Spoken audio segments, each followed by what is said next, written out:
Welcome back to football season. Let's get this thing started.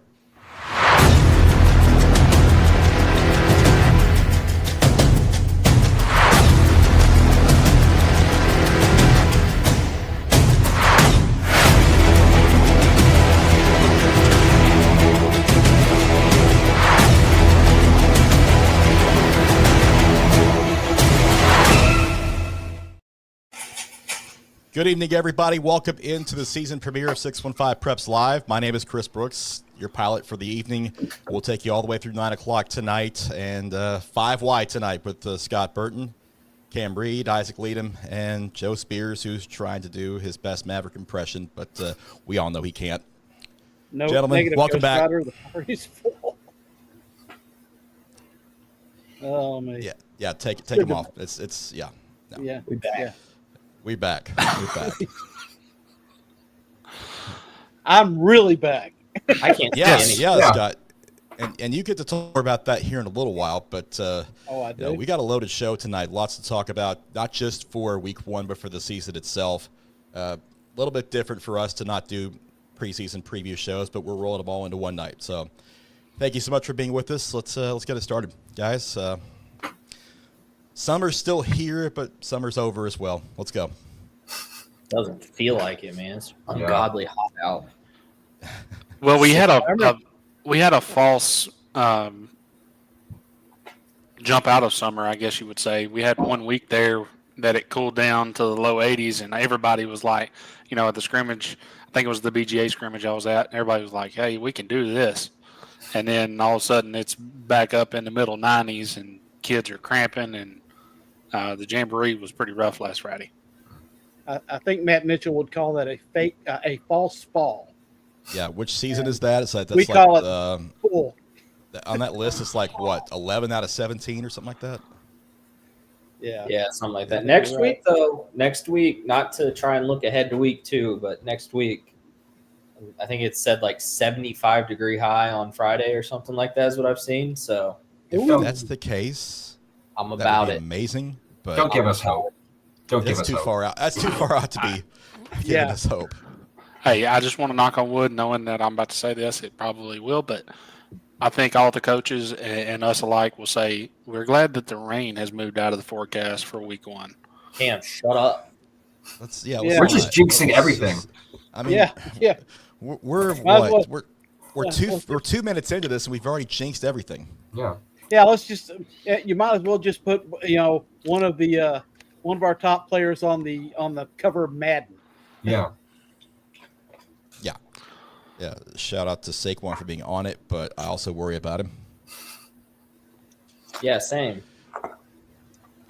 Fantasy team needs him, so. Yeah. And, I want him to be healthy for him, whatever. But, yeah, no, I mean, we're back. Football kicks off this week. We're finally through with scrimmages. I'm so sick of scrimmages. It's such a tease. I hate it with everything in my power. I hate it. So I'm ready. And I think the kids are ready. We've seen a lot of feistiness in a lot of these scrimmages. Yeah. These kids are ready to go out there. They're sick of hitting each other. They're ready to actually go play for something finally. So it's the off season's way too long, man, but I'm excited that we're back. Yeah, that's a long time to go without football. Yeah, those jamborees, they got pretty chippy. Yeah. And the one that I was at with East Nashville and Lawson got really chippy at the end, and needless to say, thankfully nobody got hurt. But Bryce Beal, our guy Bryce over at Legacy commented, I just think 4-3 is crazy, so much risk. 100%, just 2, just get 2 out of the way. And I think a lot of these coaches would agree with that because you don't want to see your guys get hurt. And I mean, last week I went to Springfield Gallatin. Springfield starters played 2 drives, and then Coach Wilson pulled them out, let the younger guys play, let them do their thing. And I think that's beneficial for the season going forward in your future. But also, I mean, you're just not getting hurt. And that's I think right. And I do see some cases, though, similar to the NFL preseason, where you see, the starters may play, 5-6 series in the first scrimmage of the fall season. and then the next one they may play 2, and then the Jamboree they may only play 1 drive. Some of them may not even play in the Jamboree. Similar to like in the preseason, as Cam Ward, Titans fan here, of course, probably will not play this Friday night, and rightfully so. Didn't know you were a Titans fan. Coach, let's go back to a media day in Williamson County when Coach Chris Hughes said the same thing about his practices at Fairview, where he was not going to, they weren't going to hit near as much as they used to do, because it was all about keeping the kids healthy. And I think that is more and more the focus. These kids are, they get out there, they're hitting. Yeah, it doesn't make any sense to get right up to the season, go into a Jamboree or go into a scrimmage and get your best guys hurt.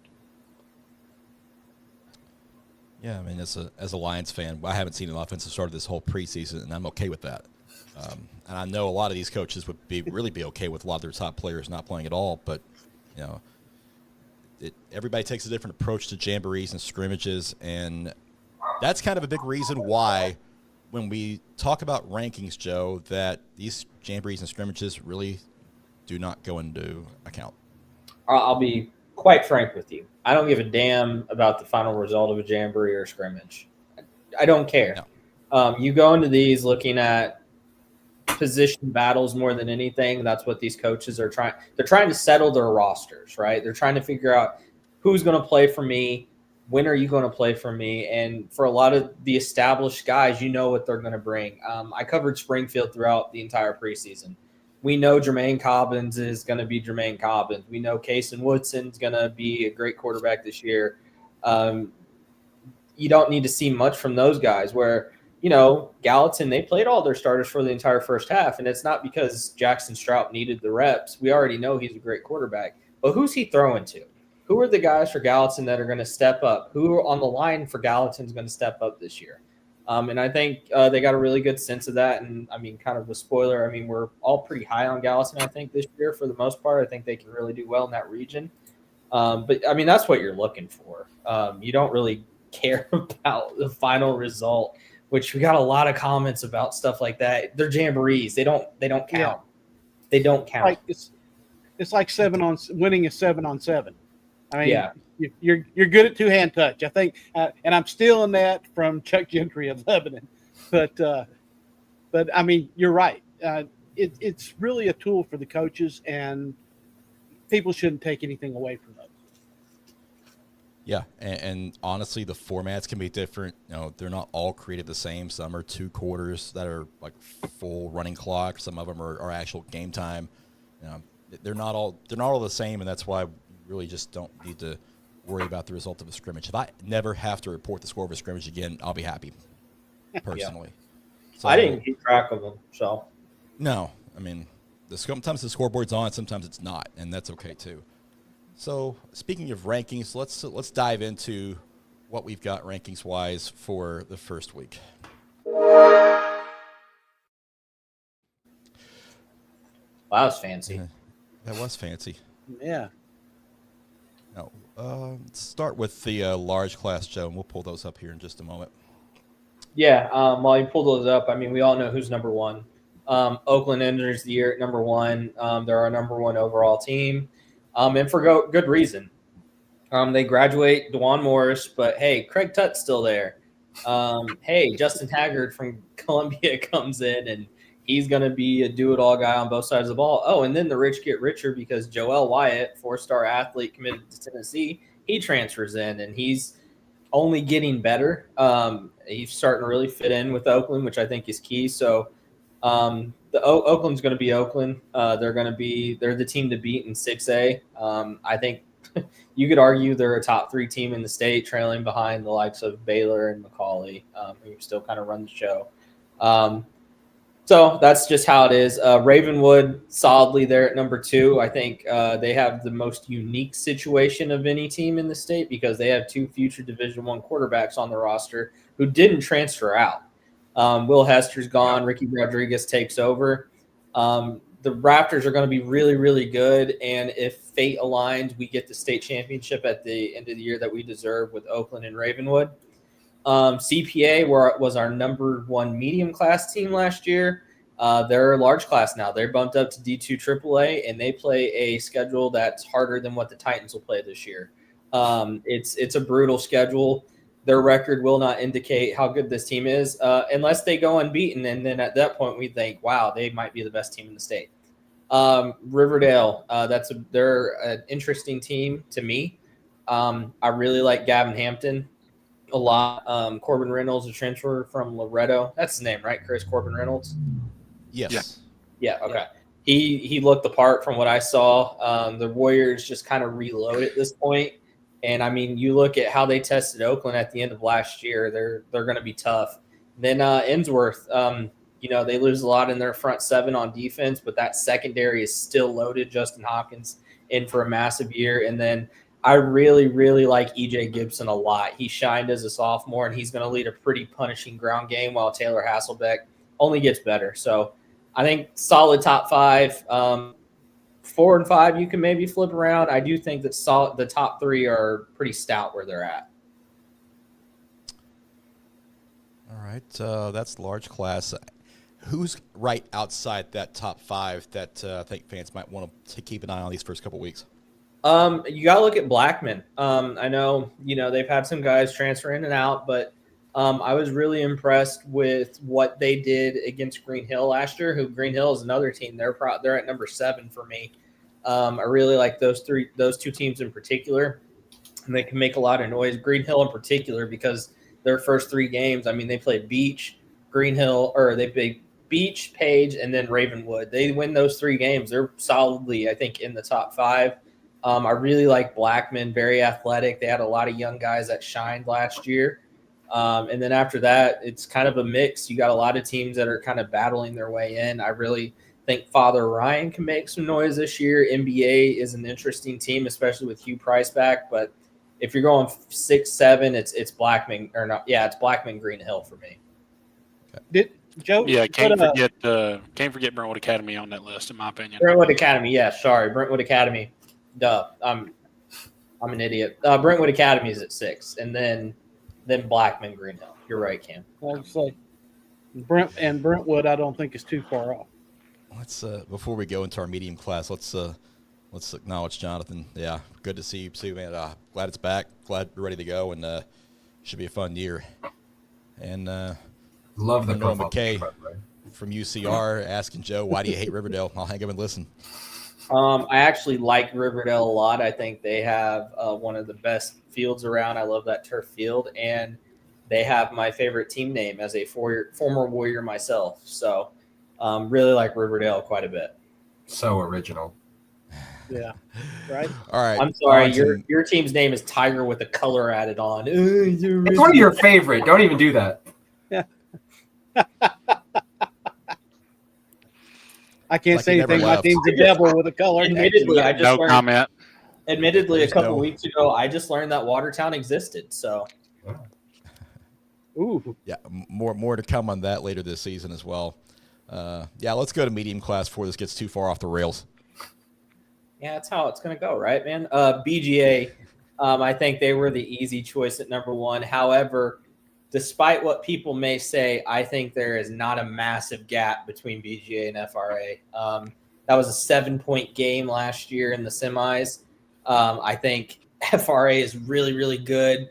Hudson Holman comes over from JP2, but it's not a foregone conclusion that he's going to be the quarterback. They got a quarterback battle brewing there. Amari Sanders is just only getting better. He's a terrifying individual. Great kid, but on the football field, terrifying individual. And Mike Hassel, he's back healthy. I know he got hurt in that semifinal game, but BGA, they're just different guys. I mean, we'll talk about the quarterback next in the small class. Caden Marable is the second best quarterback in the area, and Columbia is very, very lucky. He's a dude. He's got a great arm. I remember watching him against CPA his sophomore year and thinking, man, this kid's going to be really, really good depending on how coaching goes. Bobby Bentley comes in there, and he just develops into one of the area's best last year. And they just got a loaded roster. Nate Fleming on both sides of the ball. He's a monster. So BGA, they're easy number 1 for me. They're the favorite in D2 AA for a reason. Outside of that, I mean, Page, everybody's going to say, well, Eric Hazard's gone, Brendan Ains is gone, William Weebush is gone. This is probably the deepest team Charles Rathbone's had at Page. Isaac Odie, you saw him, Chris. He's gotten bigger and faster and just better. They got a good little quarterback battle brewing there, so I think Page could make some noise. And Springfield, I've followed them for about 4 months now. They are the part. They're going to be a force in 4A this year. And then the team they knocked out of the playoffs last year, Beach, really like what Beach has offensively. They got some questions, but I think the talent there is just the talent there is undeniable. Shelton Swafford, he'll be a Mr. Football finalist or semifinalist this year, depending on just kind of how things go. But solid top 5. Beach may not be happy to see Springfield ahead of them, but Springfield also beat them 47-14 last year, and they return a lot of those guys. So let's look at like a couple more teams outside of that top 5 real quick. Oh God, I can't remember who I had, man. Did these a while back. Well, first is going to be Pearl Cone, I would assume. Pearl Cone, LJ Funk. Saw him against Overton. Scott, you can testify. He looked really, really good. Amarian Starnes, I think, is going to put up some monster numbers this year. A lot of people forget he actually led Pearl Cone's rushing attack last year. The Firebirds are good, and that week 6 game against Springfield is going to be a fun one. Pearl Cone, like CPA, plays probably the state's second hardest schedule. They're a team that when you see their record, don't let it fool you. They could win a lot of games or they could lose a lot of games just because of the teams they're playing and the caliber. I really like Pearl Cone. I know they're probably not happy to see themselves not in the top 5, but it's hard to rank them over the likes of who we got here. I mean, you can make the argument they could be in above Springfield, but it's tough. I mean, 4 through 6 is really, really tough. All right. Yeah, Let's you really slide over. Go ahead, Go Chris. ahead. Sorry. I was just saying, and a name to look for with Pearl is, I believe it's Landon Left. Yeah, he looked really good in the scrimmage. Yep. I know we're not putting a whole lot on that, but call it what it is. He's explosive. He's really, really explosive. He could put up some numbers this year, and I would not be shocked. Yeah. All right, let's look at small class and see what teams we're looking at for this week. Start with Nashville Christian, obviously. Yeah, I mean, this was about the easiest one to do. Nashville Christian runs through everybody in small class right now. So quite appropriate given the photo that Isaac shot the other night. Also, Isaac for oh my that gosh, what a shot! That's what a great photo by Isaac.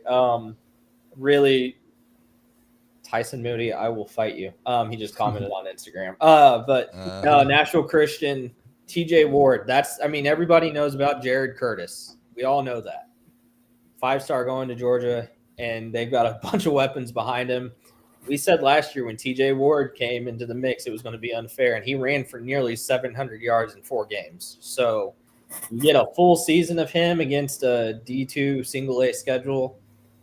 He said he's going for 2,000 yards. It's hard to argue with that. That week 2 matchup against Ensworth is going to be really interesting. Outside of that, I really, really like East Nashville and East Robertson. It's a shame that it's not really a shame. Week 11, that Thursday night game is going to be electric and should be for the region title. Friendship Christian, Blake Waldorf got his hardship granted yesterday, so he is eligible to play for Friendship Christian. Sorry, Isaac. Transfer from Watertown. He put up a lot of yards and touchdowns for the Purple Tigers. He's coming into a really good situation at Friendship Christian. I think they got a pretty good roster. In Gordonsville, it seems like Coach Jackson has a team every year that could be pretty good, and then something happens. Last year, I know they were really injury ridden. I think Gordonsville can make some noise in 1A this year. I feel like if there's a year for them to do it, it could be this year. So. All right, who's just outside the top 5 in your opinion? I think DCA is right out there. MTCS, I think, is another team that could make some noise this year. It depends on the quarterback situation for DCA. You have Carson Sneed. MTCS, Coach Peterson, last year I think they expected growing pains, and they had them. They lost so much from that state championship team. But Really young team that some freshmen got going late in the season. Ali Bangira, I think, is the freshman back. That he's a sophomore now. But he put up a lot of yards and touchdowns last year, and I think he's in for a really good year. So, I mean, their initial rankings. Things could be proven wrong week one. It is what it is. But this is what we got. We based it on what teams have coming back, what they've added in the offseason. Somebody's asking about Mount Juliet. Mount Juliet could be good this year. They have a great coaching staff that knows how to coach up talent. They just lost so much from last year's team. Lost a lot off last year's team. The young man that was slated to start at quarterback, I believe, broke his leg in the first scrimmage. So they're rotating 2 or 3 underclassmen at the quarterback position to start the year, and no school wants that. No, they got some really good, young, talented running backs. So, yeah. And going back to teams just outside that top 10 in small class, I don't think we're going to forget White House Heritage, Xavier Murray, going to be putting out some numbers over there. Jonathan was asking about them, so now that we got a word on So he was not able to play in the preseason. Coach Murray did say that he could have, but he should be suited up, ready to go come Friday night. All right, so part of this preview is getting a look at the top teams as a whole, not just by class. So we've ranked basically the top 20. Yep. And we're going to start with number 20, and that's East Nashville. Really like East Nashville a lot, especially the fact that KJ Johnson's back. They made do without him last year with Kenny Fuller coming in and stepping up, and Dallas Covington rising to the occasion as a sophomore quarterback. They got some really, really good linemen. They're another team that just plays a brutal, brutal schedule. It doesn't get easy. I mean, their first 5 games are just crazy. There's a lot of teams this year we're going to talk about that maybe are, by the time we get to the midway point of the season, they're 1-5 or 2-4 or 3-3, and they're better than that record. So really like East Nashville. They travel to Collierville. That's a brutal, brutal week 1 test. But they got the young guys and they got the athletes to do it. Cam Ward no longer there. He transferred to a school in Louisville, but it seems like Coach Harris has got a roster just kind of reload. So East Nashville, they're right there. I know Antioch kids weren't happy about seeing East Nashville there.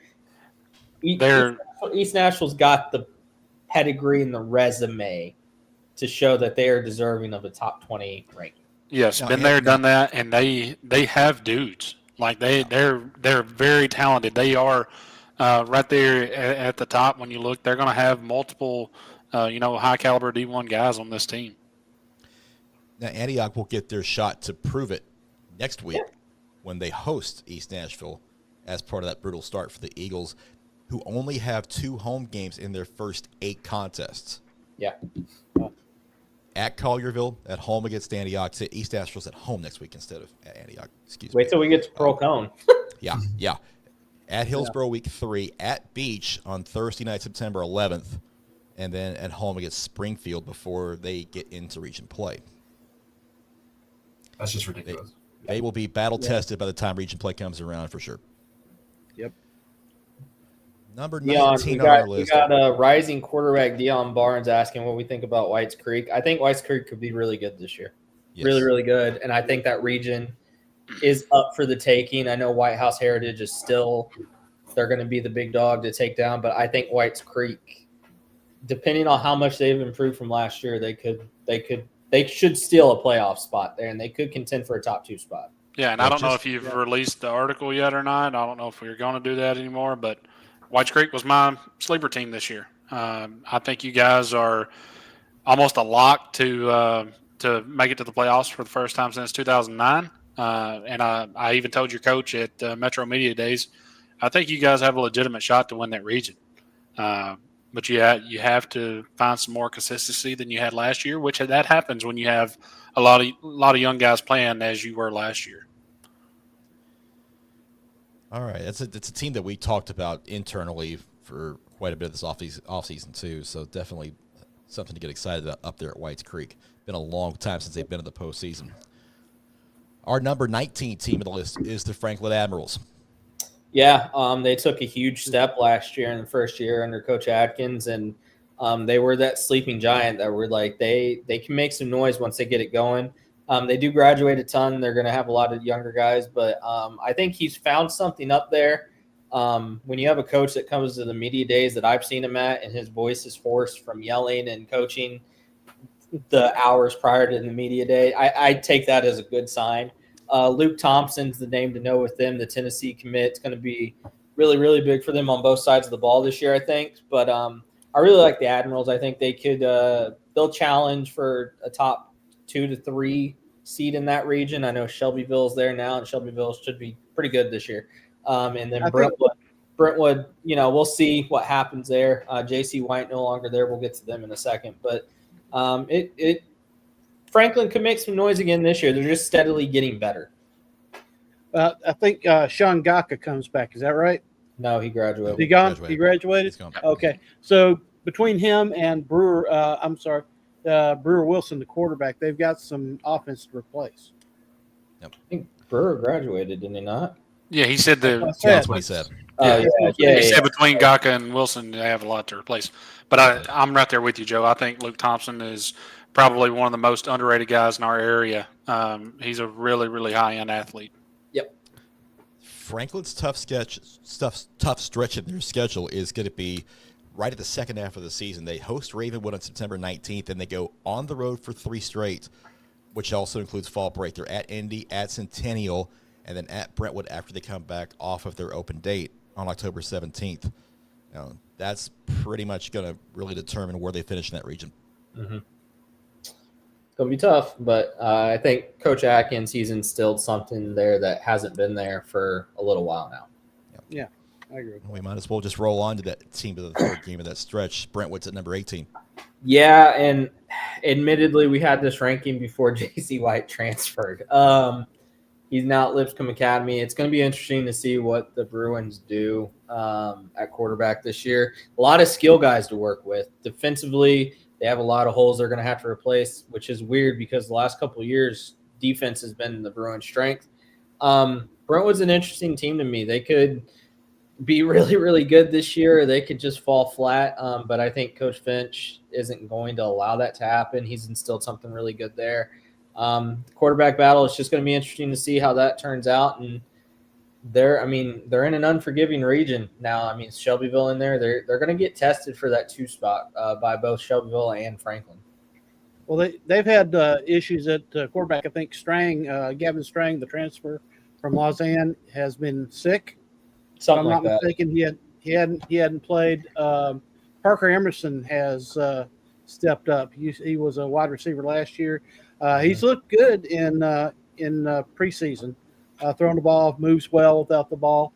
They still have Jones Merrill there. It's a young offense, but it'll be interesting to see if they just reload there. Yep. Their schedule, it's home heavy in the first half. They're 4 out of their first 5 at home, 4 out of the last 5 on the road. They go to Page on September 12th. They're at Henry County on September 26th. They're at Indy on October 24th. And then Battle of the Woods wraps it up on the night before Halloween, October 30th. The tough games are kind of spread out a little bit, but it's not an easy schedule by any means for the Bruins. Yeah. On to number 17 of that list. It is the Big Red of NBA. Yeah, another interesting team this year. New era there.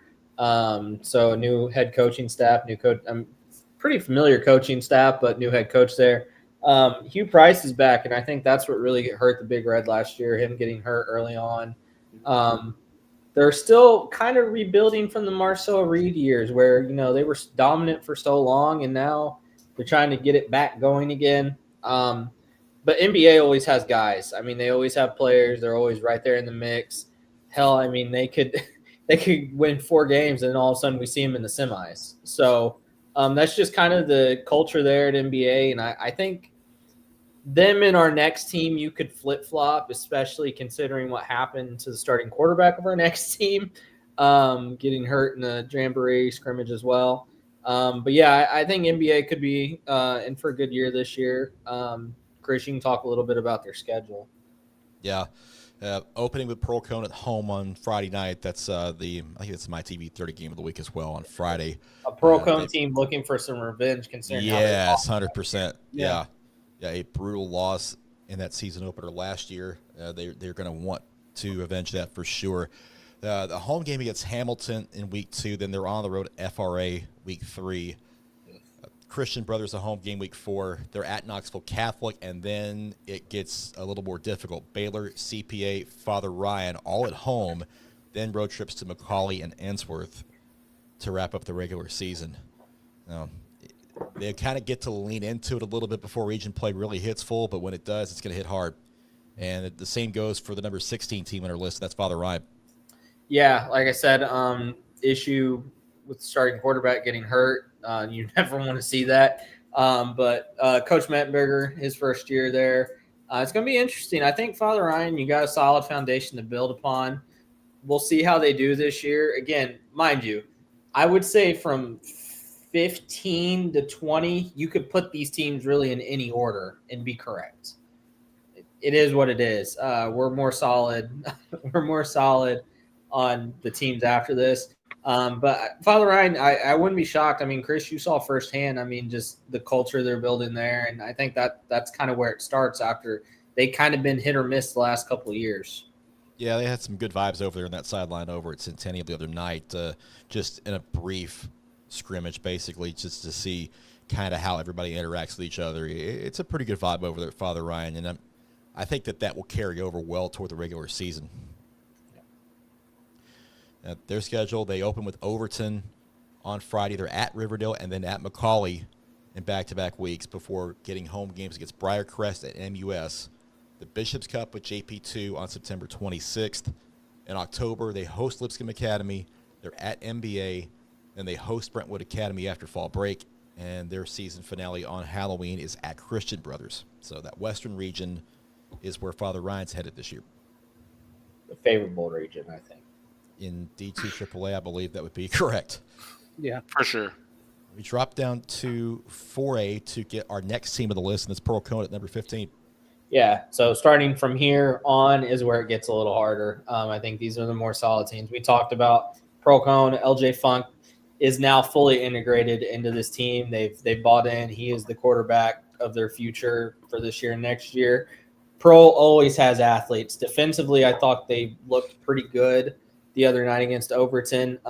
Offensive line, maybe we'll see what happens. I know they had a couple guys out due to injuries. But Pearl Cone, again, their record will not indicate how good this team is. They're going to have a lot of losses for the simple fact of who they play this year.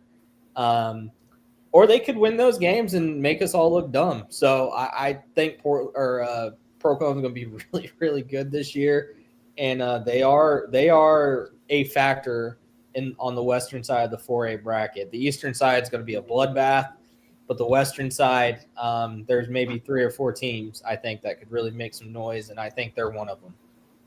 Yeah, they lost several on the defensive side, and then you lose a player like Javion Kennard, who's lightning in a bottle, the return guy. But they pick up a transfer, Chester Burgess from Hunter's Lane at defensive end. Pretty solid guy, 6'3", 250. He's going to help out there on their defensive line. Picked up a few other good players. But like you said, Joe, this team is going to go, with their offense. They're going to go as far as Marion Starnes, Logan, Landon left. LJ Funk take them. Yeah, and there's no doubt. Coach Brunetti, talking with him at Metro Days, he put together the schedule to get the guys ready for a postseason run. I had to double check the schedule to make sure that it was indeed correct because their first 6 games are on the road. Yep. At MBA, at CPA, at BGA, at Oakland, at Kenwood, at Springfield. Then on October 3rd, their home openers against Bartlett. Yep. They're at Greenbrier October 10th. Then they get fall break. Then they're at home against White House and Liberty Creek. Yeah, there's one thing that nobody can say about Coach Brunetti and the Firebirds. If you want to play, just call them. Yeah, they don't duck anybody. Mm-mm. Yeah. Yeah, no ducking going on at Procon for sure. Yeah, that schedule is tough as far as Division One. That's really difficult. Number 14 on our list is Beach. Now, this is going to probably cause some consternation among some people, but Joe, as I've said for good reason. Yeah, I mean, I just think defensively they lost so much from that team last year, but offensively they're going to put up some numbers and they're going to beat some people down just because of how physical they are. Penn State lineman commit Jack Fuchs, I believe is his last name. Fuchs. Fuchs, yeah. He, gotta stay the course there. He's massive. He's going to anchor a really good offensive line, arguably one of maybe the 3-4 best in our area. And then Shelton Swafford, DK Williams at running back. I know they're playing a couple guys at quarterback. It's not really the Caden Powell show anymore, but they can play both those guys and be successful. So Beach, in my opinion, they're they should win their region. Springfield and Henry County are gone. To me, it's a matter of who finishes second, third in that region. They're not in our top 20. I really think Portland can take that second spot if they take care of business. But it's Beach, and they're just kind of the model of consistency. And I know they're hungry after what happened last year. Yeah, and it's real simple. You kind of alluded to it on the defense side. On the offense side of the ball, I think they're set. They're probably going to go 2 quarterbacks this year, which is going to be something a little different for them. I also think it's going to make them a little bit more dynamic. I really like the younger kid. He throws a really good ball. And Caden is massive. Okay, you got a kid that you can line up back there, 6'4", 250. You got DK Williams, Shelton Crawford. The problem is starter-wise, they return 1 out of 11 on defense. And literally, I know at the 5A level, you got guys that play. I understand that don't necessarily start. So, they probably have some guys that have experience from last year that are going to fill in. But there's no doubt about it. If you're playing Beach, I'd rather play them this week than play them in week 11 for sure. DK Williams is still there, yes? Yes. DK Williams, 110 tackles, 14 tackles for loss. He's your leader on the defense. I don't know. I don't know how much they drop off. Well, they lost everybody else on defense. We will see them right off the bat tomorrow night as they will travel over to Mount Juliet and face the Green Hole Hawks in the season opener. Also, my TV 30 game, so you can watch it. Yeah, that secondary is going to get put to the test right away. In fact, they make back-to-back trips to the city of Mount Juliet as they will go face the Golden Bears on August 29th before coming back home on September 5th to renew their rivalry with Henry County. Then they've got East Nashville at home on the 11th, Thursday night. After that, they're off to Upperman on the 19th, followed by trips to Hunters Lane and Station Camp before 3 at home to wrap up October with Gallatin, Portland, and Hendersonville. Yeah, that first home game is September the 5th, Henry County. I believe a good friend of the show, Terry Utley, said that is will be the first home game with all the new renovations to the stadium. Yep. I just love seeing good teams schedule tough early. Yes. Looking forward to get out to Beach this year and seeing all the new stuff that they've got there. Certainly one of the better environments for high school football around here, and the upgrades that they've made sure would make that place look pretty nice. Now, the team that beat them and knocked them out last year, number 13, Springfield. Yeah, I feel like nobody's more qualified to talk about Springfield than me. I've spent the last couple of months with this team and gotten a firsthand look at what these guys can do, and man, they're good. They're really, really good. They do graduate a lot on defense, kind of like Beach, but they do return a few pieces, and one of those pieces is a guy who will be a 5-star by the time this is all said and done. Jermaine Cobbins is a dude who will put up numbers on both sides of the ball this year. I think he's really, really going to feature in their passing game quite a lot. He's gotten bigger, and he's put on muscle. He looks like he's ready for college now, and he's just only going to get better. Really like Springfield. I think they're going to put up some numbers this year, and I cannot wait for that Week 6 game against Procon. Spoilers: I'll be with Springfield for the first 2 weeks of the season, working on our show, Into the Hive. Make sure you turn in for the first episode next week. I believe it'll be next Tuesday or Thursday. Depends on how quick I can get some stuff done with it. First episode is really just focusing on this program, what makes it special. Coach Wilson's built something really, really great at Springfield that I was not aware of personally. And I think they're going to be really good this year. I think last year we talked about it going into the postseason. This team, you do not want to play them in the postseason, and they proved us right. And all those lessons learned from the tough losses last year, they can turn that around this year. And the fact they're in 4A now, they're like Pearl Cone. They're one of those 4 teams on the western side that could make a lot of noise and make a run to Chattanooga. I would be remiss if I didn't mention our friend Christian Capozzi over at Green Hill. That Green Hill Beach game also on the Green Hill Sports Network tomorrow night. So definitely want to throw that out there. Yeah, if you can't watch it, that's the place to go. And we'll not find a better school sponsored ran broadcast. Yeah, let's look at Springfield's schedule briefly because it's kind of quirky. It alternates road and home games the entire year. There is no back-to-back of any sort. They're at Rossview on Friday night. Then they come home for their annual rivalry with Clarksville on the 29th. They're at Portland September 5th, at home against Station Camp on the 12th. They travel to East Nashville on the 19th, and then they get Pearl Cone in their region opener on September 26th. October has a road game at Liberty Creek, a home game at McGavock, a road trip to Greenbrier after fall break on the 24th, and then the night before Halloween, they will host White House to wrap up the regular season. Yeah. The second episode with Clarksville, it's going to be a very special episode. FYI, done a lot with that episode. A lot of Clarksville stuff on that side, so if you're a Wildcat fan, be sure to tune in.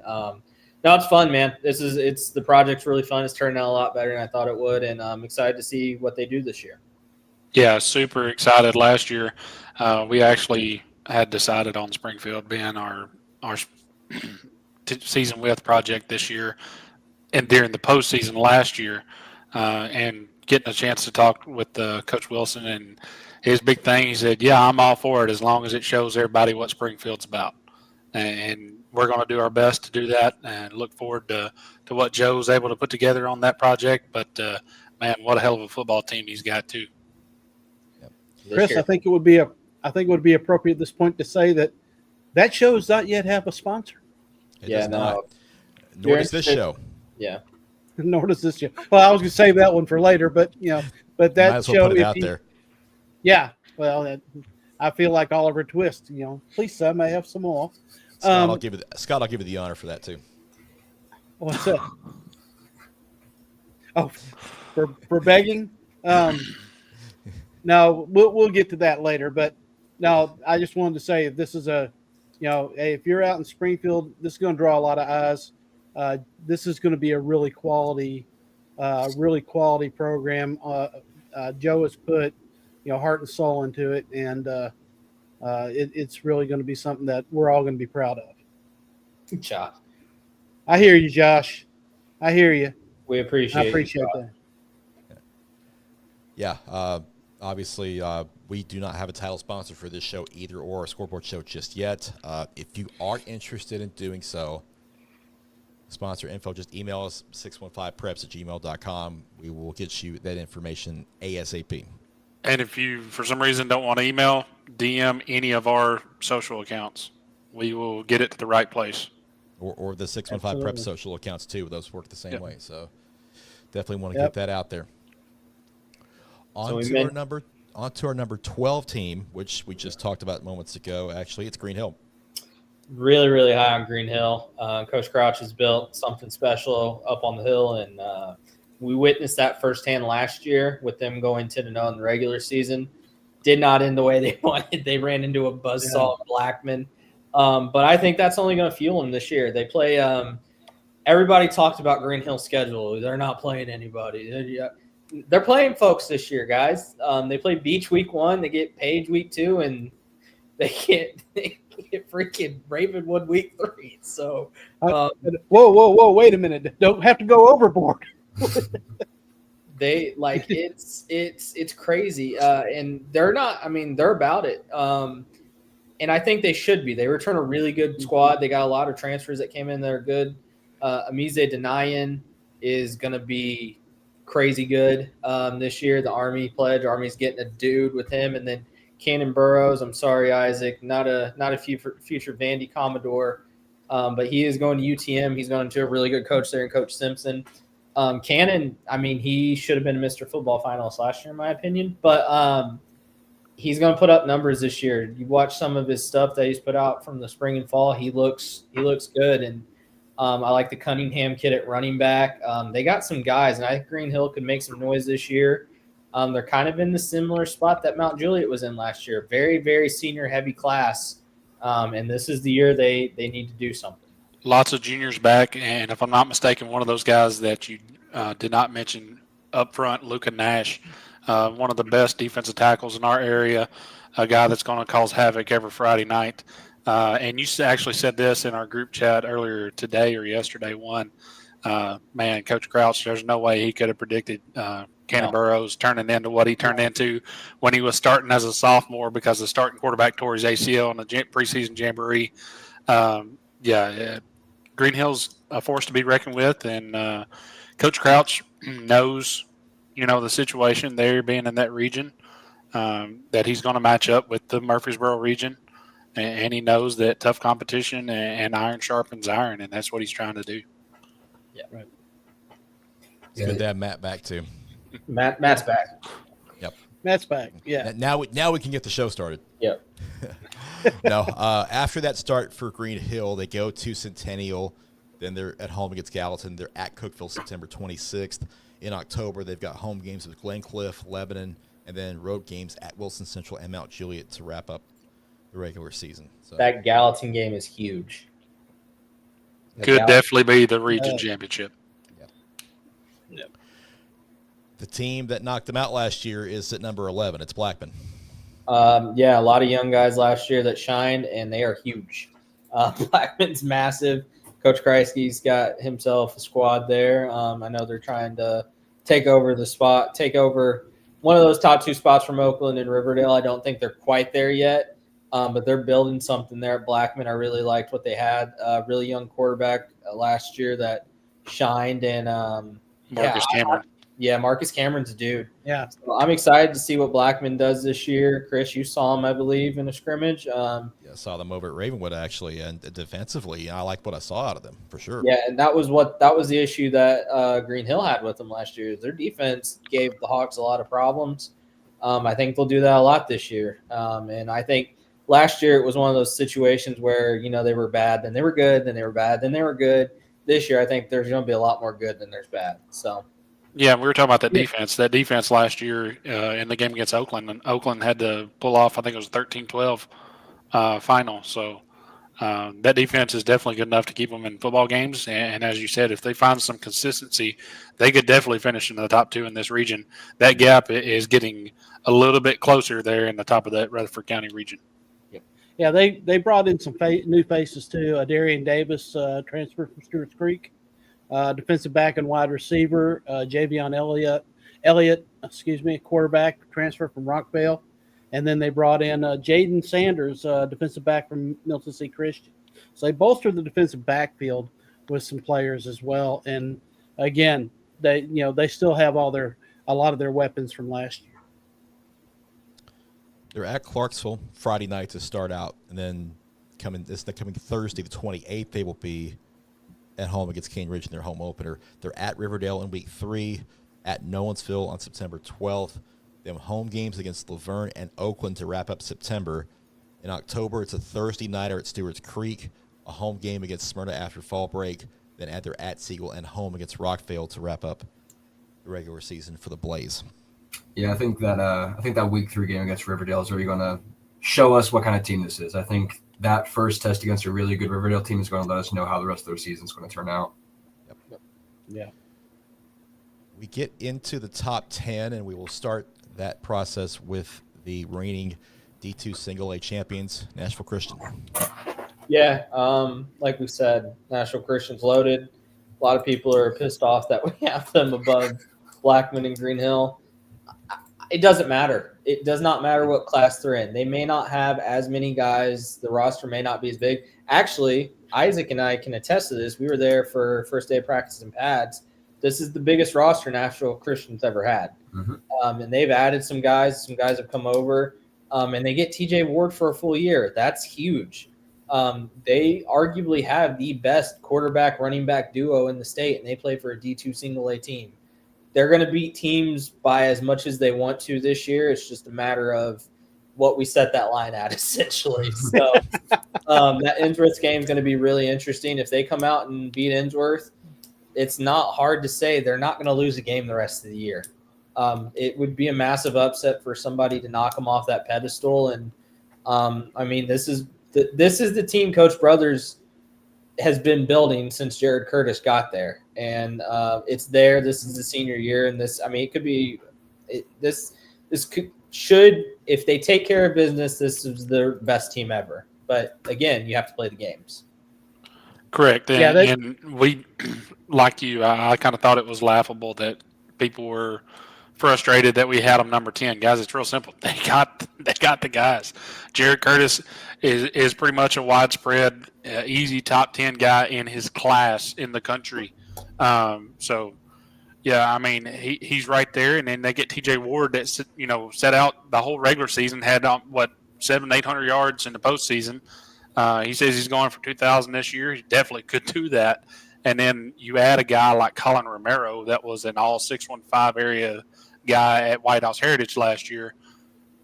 And you got somebody on the defensive front that teams have to worry about. I mean, this team is nasty. With an already good defense. Yeah. I mean, R.J. Perkins is still there.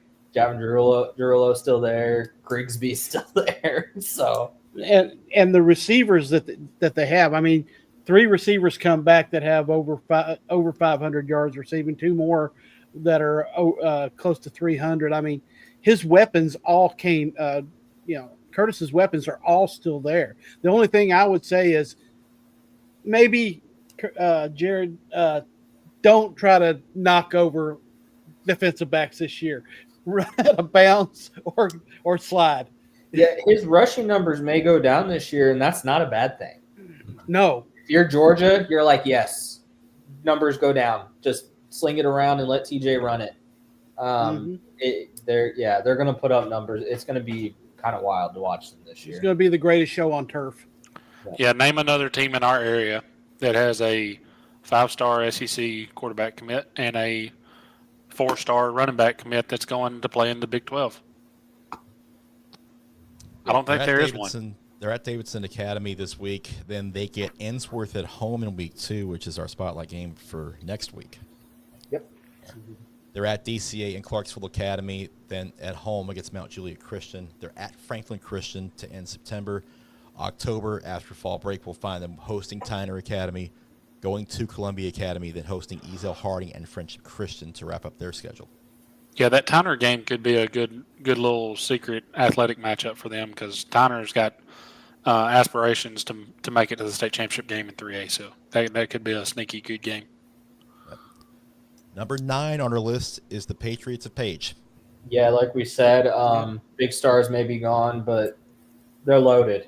They've added some guys, some couple of forced transfers that are going to be really, really good for them this year. Defensively, they're not going to start off the year with 6 straight shutouts. It's just not going to happen given the schedule they play. I mean, hell, they play Green Hill week 2. You're going to give up points, and honestly, that's not a bad thing. I think maybe Coach Rathbone and he was. Let me tell you, you weren't at Williams County media days. He was fired up. He sees all the messages. The guys show him everything, and they're sick of everybody. They're sick of everybody saying what they have been about them coming up short. And I get it. I mean, they have come up short. They acknowledge that when they get to the championship games. Arguably, they play their worst game of the year. That has to change. I think they got a roster and a team deep enough to make a run back to the 5A state title game. Really like what Knight Wilson does in the secondary. I think Air Force is getting a steal with him. And then the quarterback battle, whoever wins, they got 2 really good ones. So, and then the running backs.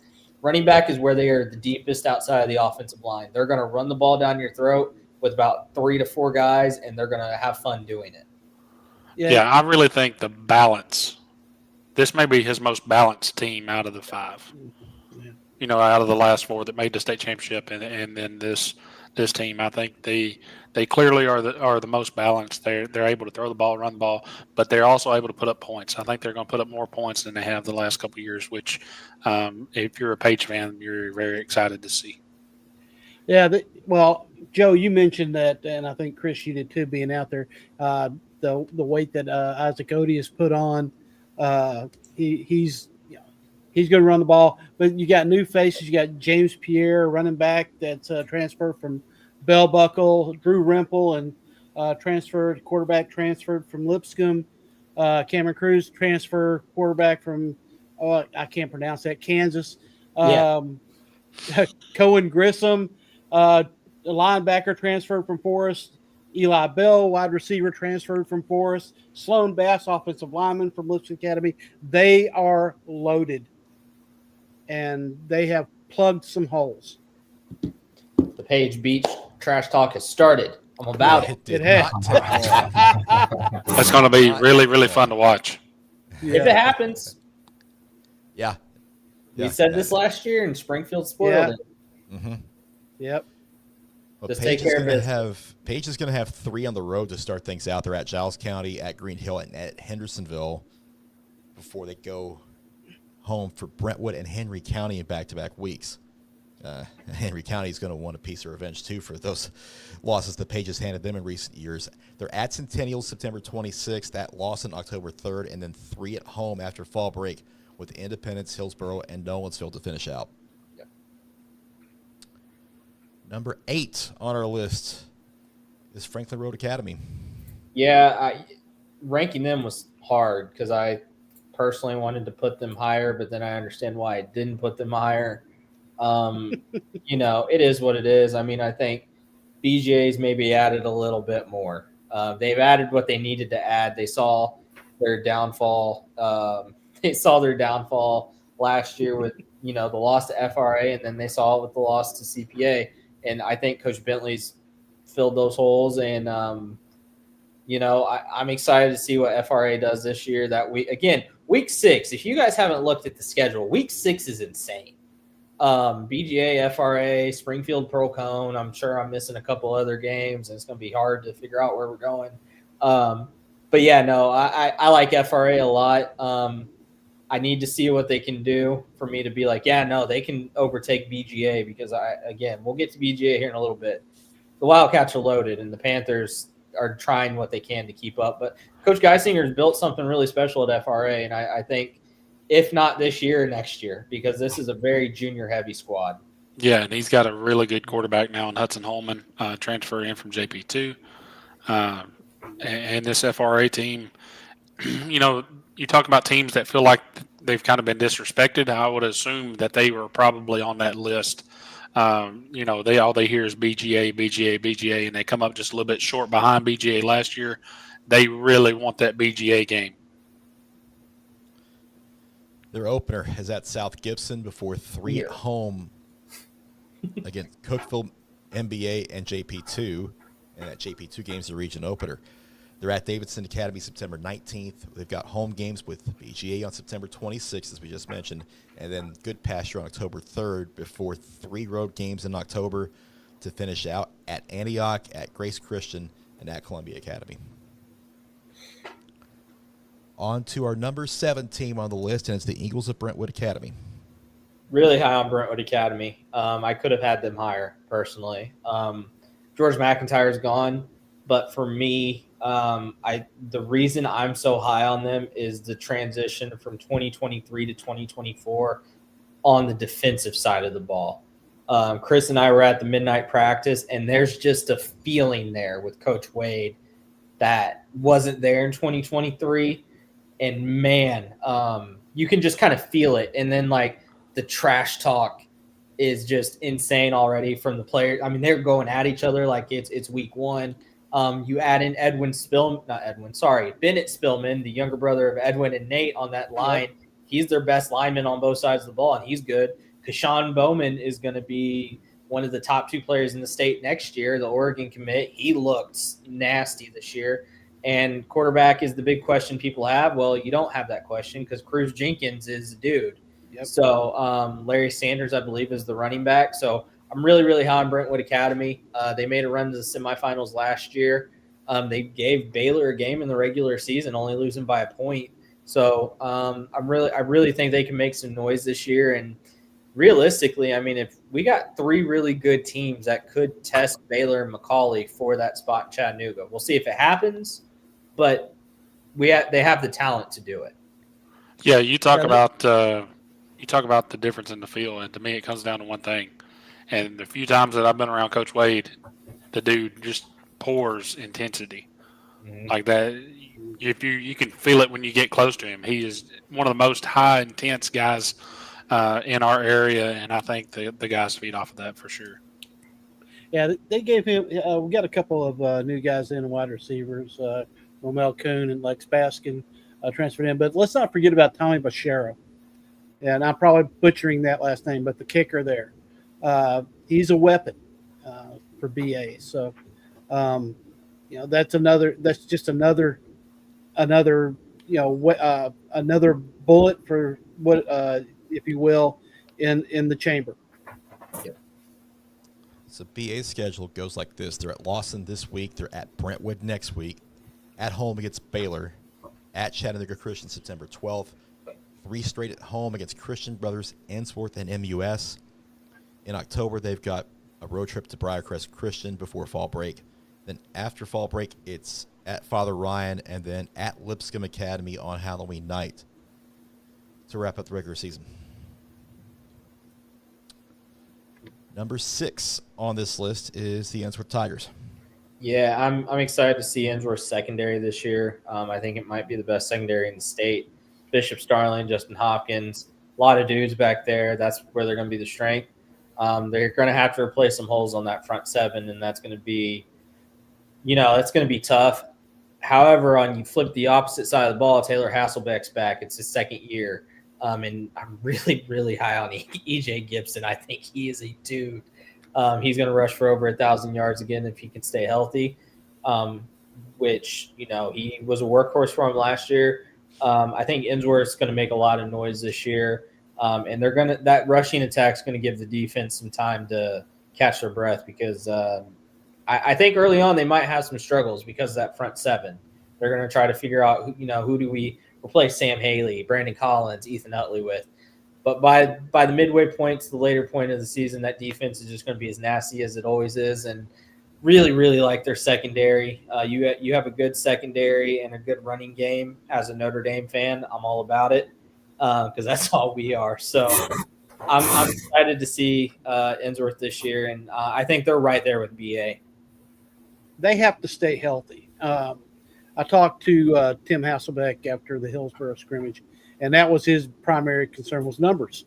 They don't have the same roster size as some of the other ones in their region. So they have to stay healthy if they're going to take that next step. Yeah. Now they're at home against Whitehaven this week before trips to Nashville Christian, as we already mentioned, and then at Briarcrest on September 5th. They're at home against McCallie on the 12th. The 19th, they go to Lipscomb Academy before a trip to BA on the 26th.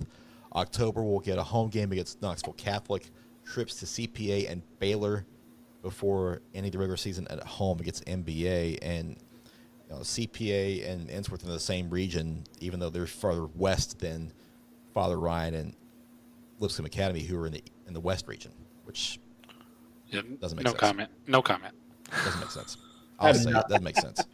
It's never made sense. So that's. I mean, sometimes we go off geography, and sometimes we just do what we want to do. Yep. To the top 5 we go. The first team in that group at number 5, Wildcats BGA. Yeah, BGA fan. I got a couple BGA fans on Instagram commenting like, "Where we at? Where we at?" You're in here. You're top 5, and I could have put you top 4. I really could have. I could have flipped you with Riverdale and been perfectly okay with it. They're nasty. Call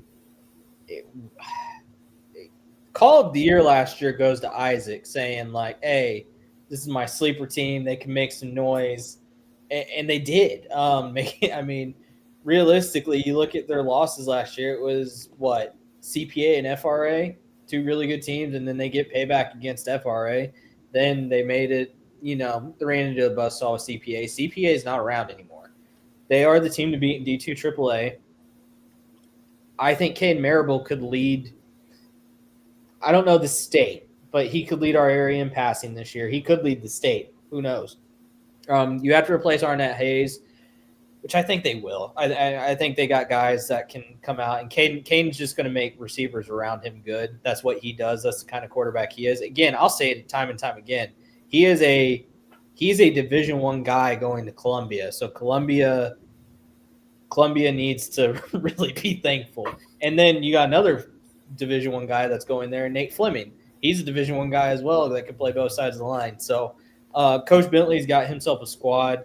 They are the team to beat in D2 or AA this year, and I'm excited to see them. I know, kind of spoilers. I'm going to get out there week 3 for that Pearl Cone game, so I'm excited to see them. Two really good teams square off, so should be a really good year if you're a Wildcat fan. Yeah, and I know we don't take much stock into jamborees or scrimmages or anything, but had a chance to see them against a clear top 10, maybe top 5 4A team in Upperman. And he was crisp as crisp can get. They scored 3 times in 8 plays on Upperman. I was told they looked really good against Baylor, too. And you mentioned the other gentleman that's also gone to Columbia, and I'm going to put it out there to you. If you want to see an old school football player that just is nasty as nasty can get, Nate Fleming is the dude. That dude is looking to hurt people. But then he'll pick you up and come back and do it again the next play. That's the type of kid he is. But he loves some physicality, and he wants to put you in the dirt. If you're looking for a player to replace Arnett Hayes, I think they've got the next up in a freshman wide receiver in Maddox Porter. That's a name to remember because from everything I understand, this kid's really got it. Yeah, I think me picking them last year, I was just a year early, possibly. I think with CPA gone, they are the buzzsaw this year. Yeah, and they're going to be more by committee, especially at the receiver position. They don't have an Arnett Hayes, but they have several dudes that can go make plays. Max Curry, Fletcher Fields, just to name a couple. And they got Ethan Kellum back at running back, right?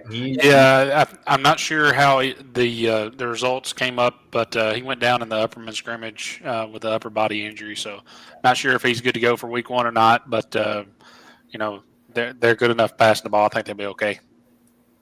Yeah, that week 1 game is against Jackson Prep out of Mississippi. They'll go to St. George's in Collierville to contest that one on Friday night. Then they're at home against Columbia Academy on the 29th. Before that Pearl Cone game on September 5th. They get Greenwich, Connecticut coming in on the 12th of September before that road trip to FRA, which is after their open date at the end of September. Somebody cue the music. They're at Davidson Academy October 3rd. They've got Chattanooga Prep on October 9th. They've got JP2 at home on October 17th. They're at Good Pasture on the 24th. And then October 30th, it's Grace Christian. Number 4 on this list, the Warriors of Riverdale. Yeah, like I said earlier, what this comes down to me is the guys they've added. Scott, maybe you can talk a little bit into that. But the 2 biggest ones are Hampton and Reynolds. I think they could be one of the area's best pass-catching duos. It looked like from everything I saw, Chris, again, it's scrimmage, but when your starters are out there, you got to take note of something. They looked good. Hampton, he's a big boy. He's a big kid. He's getting Power 4 offers, and you can make an argument he's the best quarterback in Murfreesboro right now. It's going to be interesting to see what happens this year with them. But I think I really take stock in how last year ended. They do return some guys on defense. I know their linebackers are really good. They have a really good kicker as well. So really high in Riverdale. It's just a matter of can they get past Oakland, which since Kevin Creasy has been at Oakland, that is not the case. I'm sorry, Joe, with Riverdale, I don't have that list. Shameful. It can't take me everywhere, They're a very deep football team. They're a team that returns a lot of defensive pieces off of last year's team, and adding a guy like Gavin Hampton that's just a sophomore. Rutherford County needs to be ready for Gavin Hampton. He's coming, and the Warriors are coming. But we'll talk about another young guy here in a little bit at another Murfreesboro school that he's here too. And yes, Matt, Riverdale did get shut out, but also there was a hurricane passing through, and the fact that football was played on that night should have been illegal. Yeah, I had to see that one coming. Riverdale opens with Knoxville Catholic on Friday before two more home games. Sneaky good game. Knoxville Catholic added some guys. That's going to be a fun one. Next week, they've got Father Ryan at home, and then they get the backyard brawl with Blackman on September 5th. They're at Laverne on the 12th, at Stewart's Creek on the 19th. They're at home against Columbia on the 26th, before a Thursday nighter with Smyrna on October 2nd. Then fall break, and it's their home finale with Siegel on the 17th before trips to Rockville and Oakland to wrap up. Number 3 on the list, the team moving up to D2 AAA, it's the CPA Lions. They move up, and if you go back in history, I'm interested. Has anybody played a tougher schedule?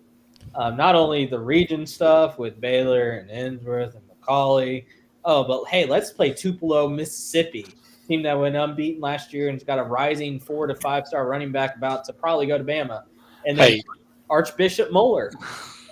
I mean, I'm familiar with Archbishop Moeller as a Hoosier, seen them come to Indy plenty of times and beat the hell out of our team. So, and let's just schedule them the 2 weeks before we play Baylor. Just guys. Oh, and you know what? Let's kick things off against Oakland. But hey, the thing is, we talk about all this. They could win any of those games. They arguably have the best offensive line. They were going to have arguably the best offensive line, and then MTCS transfer Ben Hale, kid that's going to get Power 4 offers. He's a future Power 4 kid. He transfers there, and he's fitting in pretty perfectly from what I saw. Quarterback is the issue because you have to replace Hudson Chance. I like Van Orman a lot, but he has 2 really good security blankets, and Owen Cabell outside, Alabama commitment, and then Rawls Patterson right down the middle for running back. He's different, dude. It's kind of crazy to think that this is the last year of Patterson's until, these kids eventually have kids of their own that'll probably be at CPA. So that's just kind of how it goes. What about Preston? I haven't gotten to the defense yet. They're loaded. Ingle Martin has built a machine at CPA, and there are maybe 3 teams that can – 2 to 3 teams that can play this sort of schedule and be fine, and they are one of them. The other 2 are the teams that are ahead of them, and then we'll get to them in a second. And then Chattanooga, Baylor, and McCallie. But CPA play every week this year. CPA plays a game that is must watch. It's just how it is. Ingle Martin, he's not ducking anybody. Should they have been forced to move up to D2 AAA? It is what it is. I don't disagree. But they're ready for the challenge. And I mean, they've played D2 AAA teams the last couple of years, and they beat them every time they played them. So week 1, Oakland, it's going to be fun. Don't ask Ingle Martin about that unless you want a dissertation on why it shouldn't have happened. Yeah, and it's crazy to think about, but this CPA team, we don't see it very often, but this CPA team could be a 3-7 team in the regular season and be in Chattanooga. Mm-hmm. They definitely could be that type of team. That's plausible. Look, they could also go undefeated. Yes. If they go undefeated against the schedule and they win a state, it's the greatest season in Tennessee high school football ever. Yes. I will not entertain any other discussion. I think Ingle wants to go scorched earth here. I think he's on 100%. I think he's on a rage, and he wants to just absolutely obliterate everybody. And that started the very first day in pads too, because they were not shy about handing out up downs for anything they did wrong. I counted at least 8 different instances of it in the hour that I was there. They are not lacking over the details over there at CPA this year. This seems a lot like the one a couple of years ago that They lost 5 games and then found themselves playing for a state championship. Super loaded. They just played a brutal schedule. Well, that's probably what's going to happen this year. I mean, it's just the facts. Shall we go over this gauntlet? Yeah, go ahead, Chris. All right, so just for starters, Friday night, we're our spotlight game of the week. They're going to be at Oakland. Just a little appetizer for the rest of it. They're at home against Procone next week. They're at home against Tupelo out of Mississippi on September 5th.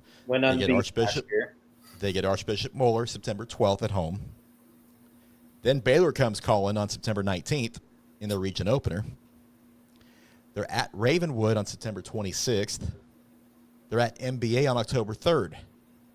They get Ensworth in their home finale on October 10th before fall break. When they come back, they've got road trips at Knoxville Catholic and McCauley to finish up. What does it say about your schedule when the easiest game is probably against Procone? Or NBA. Or NBA. What does that say about your schedule? It's ridiculous. You're a masochist. And that's not taking a shot at those teams. They're a really good team. No. Yeah. That's what I'm saying. What does it say about your schedule? Yeah. It's absurd.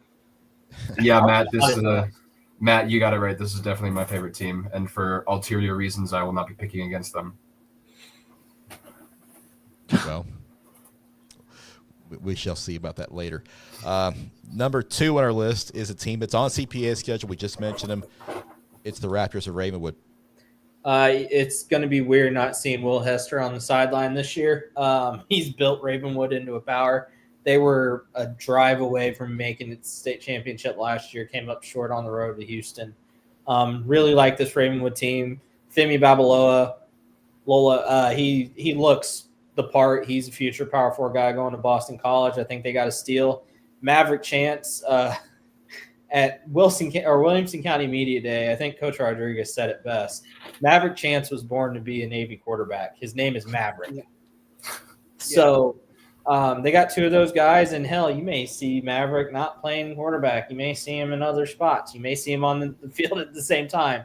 Terrifying thought. Really like what they have coming back on the line. They got some guys back, and defensively, Donovan Starr's gone, but I really like Matthew Anderson at linebacker. He's the quarterback on defense for them.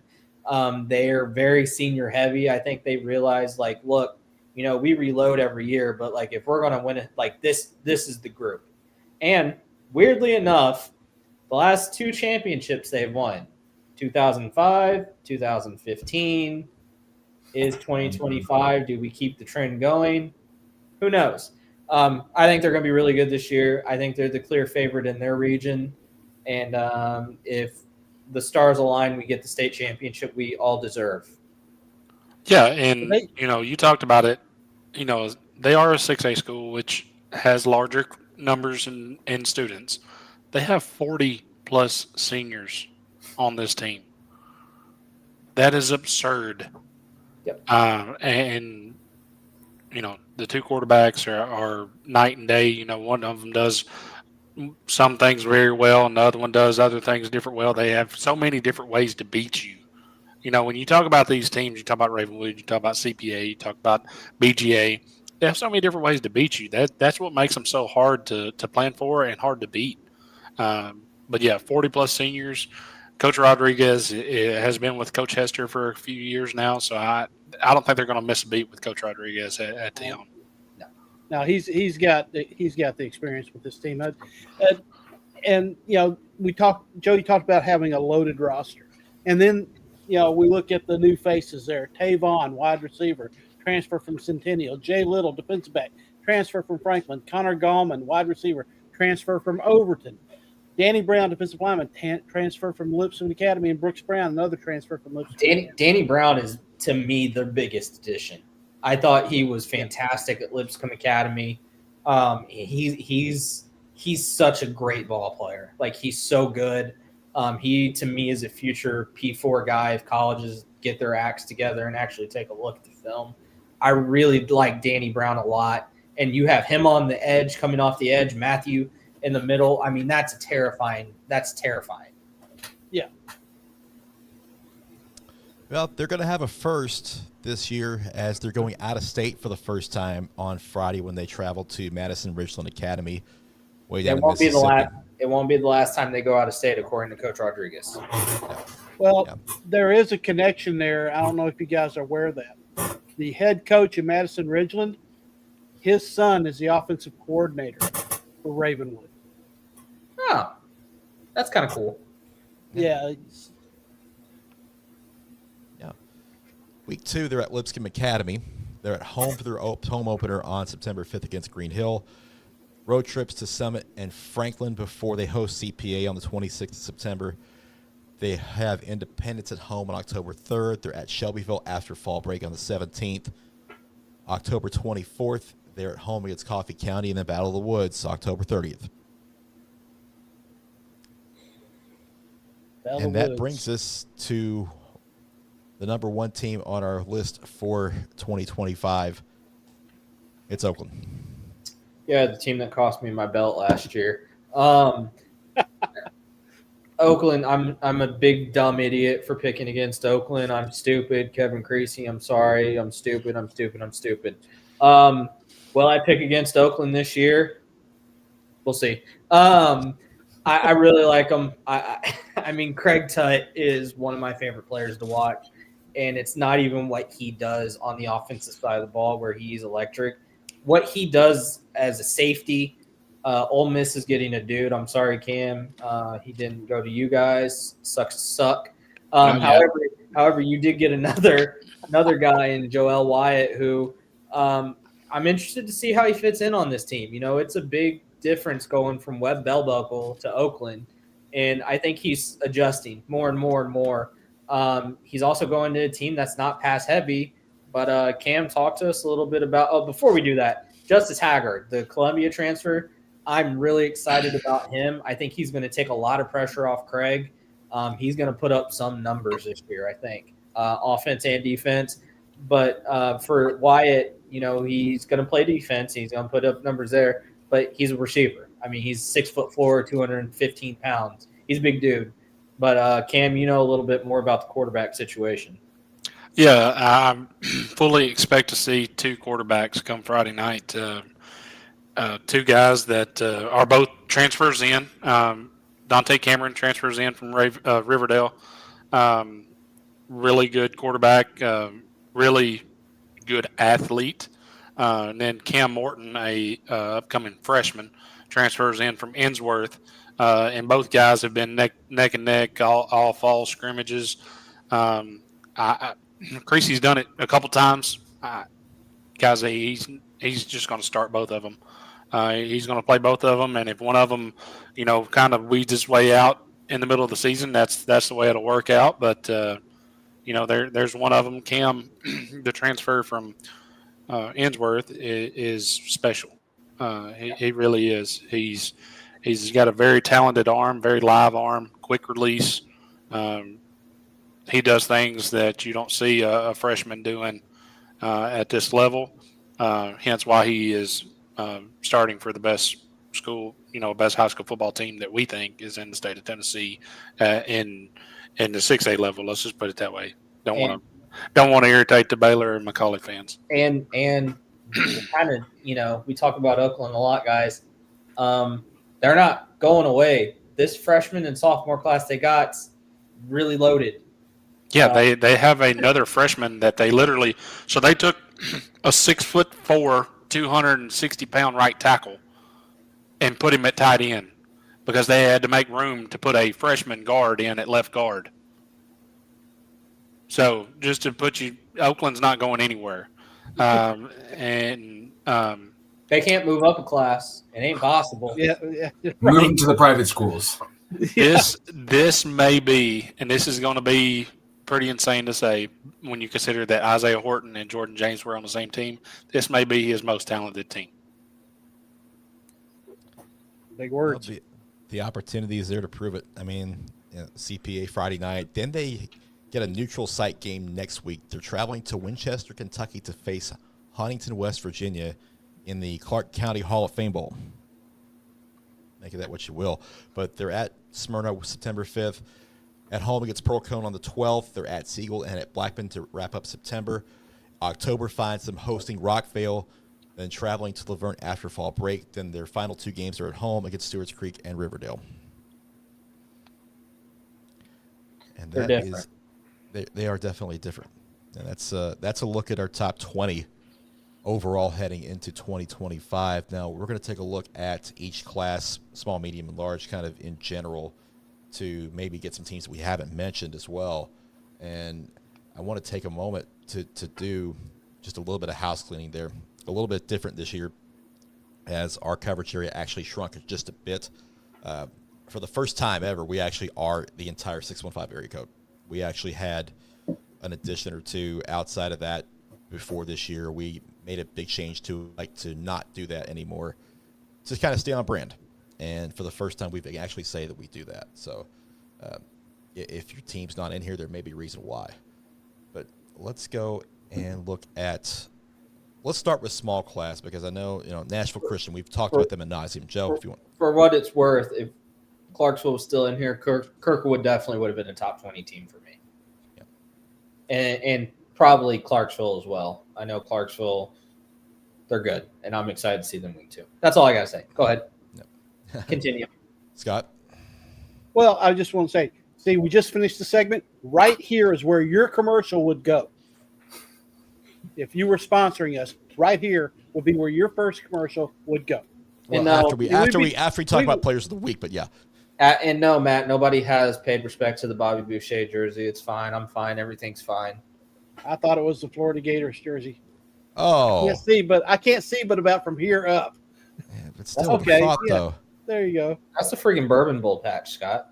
Yeah, that's the Bourbon. Well, you're not right on my screen here. Sorry, that's the thought that shouldn't count. I have to get Notre Dame in the background. Yeah. Just because you said the F word. Hey, I'm the only one rocking 615 preps behind me. I'm the only one with the colors of the teams behind me. You're the only one with voice crack. True. Probably should take a drink of water, huh? I see. Is that water? That's fair. That's what I'm telling you. You can choose to believe it or not. Yeah. But let's get into small class. Obviously, everybody's chasing Nashville Christian, but beyond them, is there a team out there that you really think could make some noise that maybe we haven't mentioned? We kind of talked, in my opinion, I think we talked about the top 2, and that being Nashville Christian and East Nashville. Nashville Christian, in my opinion, could win D2 single A, 1A, 2A, and 3A. Yeah. And I don't think they would have very much difficulty doing it. It just tells you how loaded that team is. But as far as small class goes, I think East Nashville's got a really tough road to get to Chattanooga. But if they can get there, I do think that they can win a gold ball. You look at East Robertson. You return Cason Young at quarterback. That's started for 2 years now. He's a really good player. Cade Brooks, really good athlete, going to play running back / receiver for them. And you can't forget the 4-star defensive end that's committed to the University of Tennessee, Zach Groves. So, super excited to and they're in the same region. That region may be the best small class region that we have as far as, match up to win the region. And the Hickman County schools aren't bad.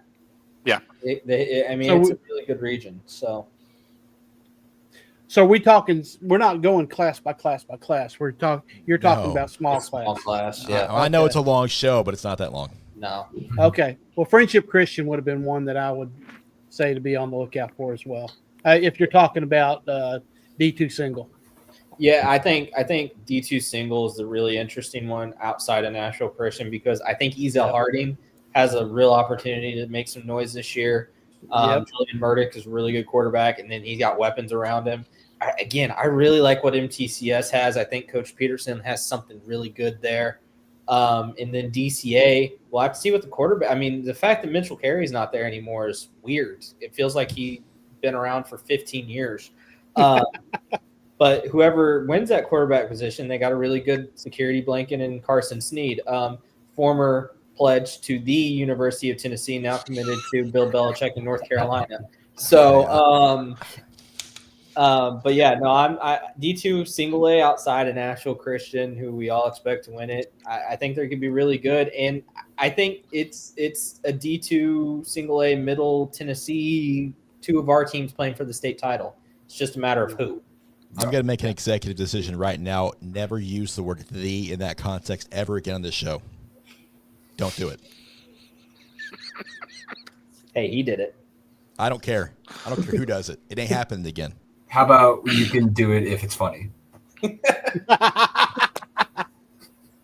No. I'm putting my foot down. Setting boundaries. Now, small class, we don't have a lot of teams in the small class. I will say that. One region that we've not talked about that features several teams, Gordonsville, Smith County, in the same region for the first time in a very, very long time. Maybe ever. I'm not for sure on that. Ever. Yeah, I mean that's pretty crazy to think about for the Battle of Carthage. And you look at Charleston counties in that region, Jackson County, Cannon County in that region, and that region is actually set up to go east, which is definitely the lesser of the two sides in 2A.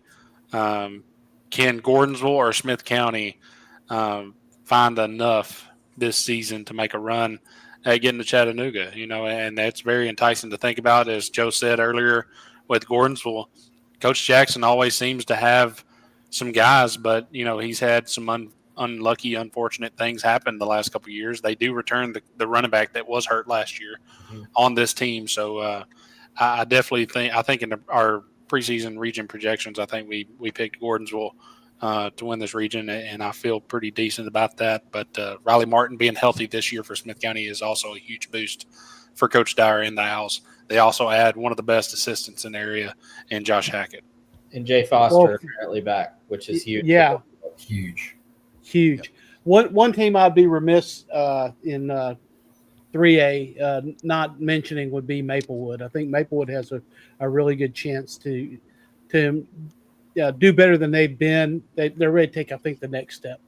So I think Chris Simpson has a lot of things going there. Another very, very interesting region right there, Scott, that you just mentioned. You got Maplewood, Stratford, White House Heritage, Westmoreland, and Whites Creek. A lot of teams, fighting for home playoff games, fighting for a playoff berth for the first time in a long time. I saw them scrimmage, and I know we don't put a whole lot into scrimmages. You can't, but they look pretty solid against Ezel. Their quarterback, Jayon Washington, looked really, really good. All right, I'm going to put you guys on the spot real quick. Out of the 4 classes that make up our small class, how many state champions do we get out of this, if any? 2. 2, maybe 1. Marion County's going to sleepwalk to the state championship game, and it's going to be interesting to see how and East Nashville and East Robertson don't have that luxury. They got to travel west to Huntingdon, Riverside, Milan. I mean, they got to travel west. And if they do that, they set up a semifinal matchup against each other. Yeah, and one thing we've not talked about yet on this show is the difference in the playoff brackets. Yep. And that could play a factor there because the order that you have to play each team, which could benefit us in some cases. If I'm reading it right, potentially jumping ahead for a 4A on the west side, we could get Springfield and Pearl Cone in the semis. Yep. Which would be great for us. I'd be about it. Yeah, it'd be very good for us. I think maybe not good for our families on Black Friday, but I think for certain. One for certain, because again, like I said, I think we get an all area D2 single A matchup. Right, exactly, Joe. Even if something freak happened, and Jared and TJ didn't make it through the season or something, Friendship, I think, is right there. DCA, if they can get something from the quarterback positions, right there. Middle Tennessee Christian had a year off last year where they were rebuilding. They're back. They're still young, but they're back. So, yeah, I feel really good about D2 single A, and East Nashville at some point, similar to Page, they're due at some point here. All right, let's switch gears and go to our medium class, which is going to be 4A, 5A, and D2 AA. And take a look at some of those teams that have not been mentioned as much tonight. Yeah, 4A, I mean, Yeah. It's Springfield and Pearl-Cohn are the two in 4A where we're like, all right, these are it. I know Marshall County's not in our coverage area, but Marshall County is another team that's going to be way heavily in that mix. And then out west, you have Haywood. 5A, again, I'm high on them. I really like Portland. I think this is a really good year for them to make some noise. I don't think they win that region, but I think that station camp matchup is going to decide the two in that region. Beach is going to win the region as long as they take care of business. But Portland, they got the guys, Avery Hughes. Macon County. We'll get Macon County here in a second too, because Chris, you can talk a little bit about that. But for 5A, that region with Beach, outside of Beach, is really interesting. Back to 4A, that's Upperman's region to lose, I think. I really think Macon County could make some noise this year, but they just graduated so much. Yeah, I think there's a gap there that wasn't there the last couple of years. However, I will say this. Don't count out Kyle Shoulders and don't count out the Tigers. They've had a good offseason. And what Coach Shoulders has been preaching to the guys is this is the new expectation. This is the way things are supposed to be at Macon County from now on. So super excited to see what they do in that region there in 4A. And Joe, I agree with you on Portland. Avery Hughes, Keelan Dalton, a few of the other guys, really talented team. It's going to be interesting to see how they do versus a station camp that brings back a Colton Overby. So, that region is going to be fun behind Beach, I think. And then I look at the Nashville schools, Hillsborough and Lawson. Which two is going to take a step forward and try to get a home playoff game? Yep. Chris, you saw Lawson. I'm not really. I know that Hillsborough had some people out. I still think they're going to be up there in their region, but I'm not sure. What did you see out of Lawson? Lawson definitely went into that jamboree with East Nashville with a chip on their shoulder. They were not there to play around. This is a team that I think is kind of feeling a little bit disrespected and wanting to prove a point this year. It's going to be tough in that region, but they can definitely, make some waves and get possibly a playoff spot for themselves this year if they can beat Hillsborough. I don't think they're going to be on Nolensville or Page or Centennial, but that 4 spot is there for them if they want it.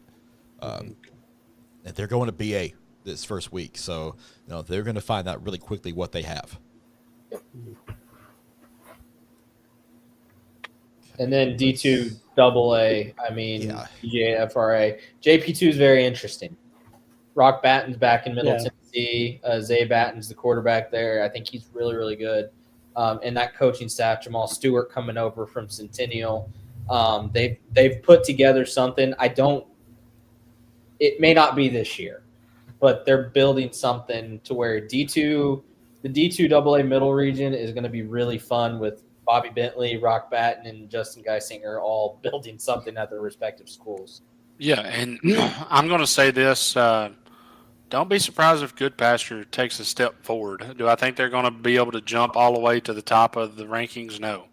But they get Caden Stroud from Davidson Academy, player that's played a lot of ball, put up really good numbers for Davidson Academy. So he should help that Cougars program a lot here in 2025. I do want to go back to JP2. That's one of the schools that I've really been keeping an eye on this off season. And you talk about a team that's brought in some help. It may not be this year, but they bring in Isaiah Batten, 6'3", 200 quarterback. You got Sam Bowers transfer from Innsworth, Trent Campbell transfer from Innsworth, both wide receivers.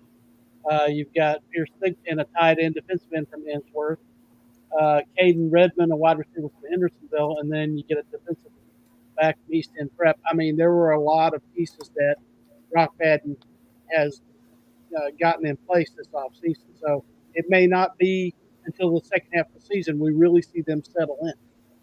That's And when you need to be settled in. while we're talking about JP2, just want to throw it out there. I know this is a football preview show, but our boy Trey Pearson just picked up an offer from Tulsa this afternoon. So shout out Trey, one of the better basketball players in our area. He's a dude. All right, let's take the step up and get the large class, which is 6A and D2 AAA. Yeah, 6A, I mean, the Murfreesboro region's always, fun. Oakland typically wins it, but I do think Riverdale and Blackman are right there. I kind of want to talk about the Green Hill region, though, that Mount Juliet, Green Hill, Gallatin, Lebanon. We talked about maybe Mount Juliet taking a little bit of a step back. But then, they could still be in the mix. Coach Perry's got himself a great coaching staff. They're always in the mix. One team we haven't really talked about, I think Lebanon could be pretty good this year. Coach Gentry's always got guys, and it seemed like, they were kind of building towards something. And then Gallatin, I saw Gallatin last Friday. Jackson Strout looked the part. And I think, they've kind of been building up for this moment, and Kashawn Barksdale transferring over from Davidson Academy gives him a really good weapon to work with. So to me, that's the most interesting. The thing with our area this year, guys, is to me, I think there are a lot of regions where you have a clear number one in all classes. But then after that, it's a matter of, well, who gets that second home playoff spot? Who gets third, fourth, And I think that's kind of the case for that region because Green Hill is the overall favorite. Well, what happens to 2 through 4? I think you have Gallatin. I think you've got Lebanon, Mount Juliet. They're all in Cookville. You can't count out Cookville. And then the Oakland region, I mean, it's a matter of Oakland, Riverdale, Blackman, and the 4 spot. Correct, the 4 spot. But with the realignment in the region, who in the world is the 4 spot?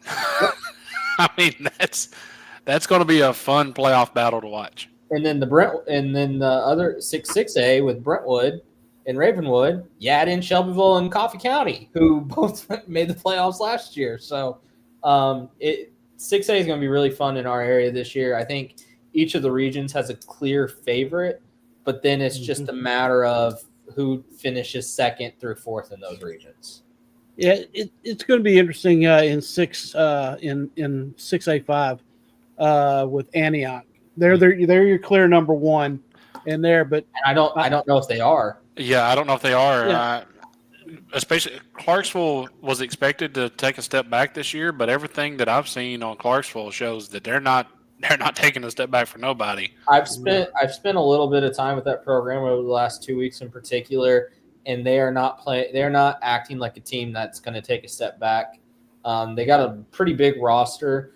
That week 2, I mean, hell, week 1 at Blackman is going to be very telling. So, I'm interested to see how they look. And then the Springfield game's always fun. Springfield's looking for some revenge.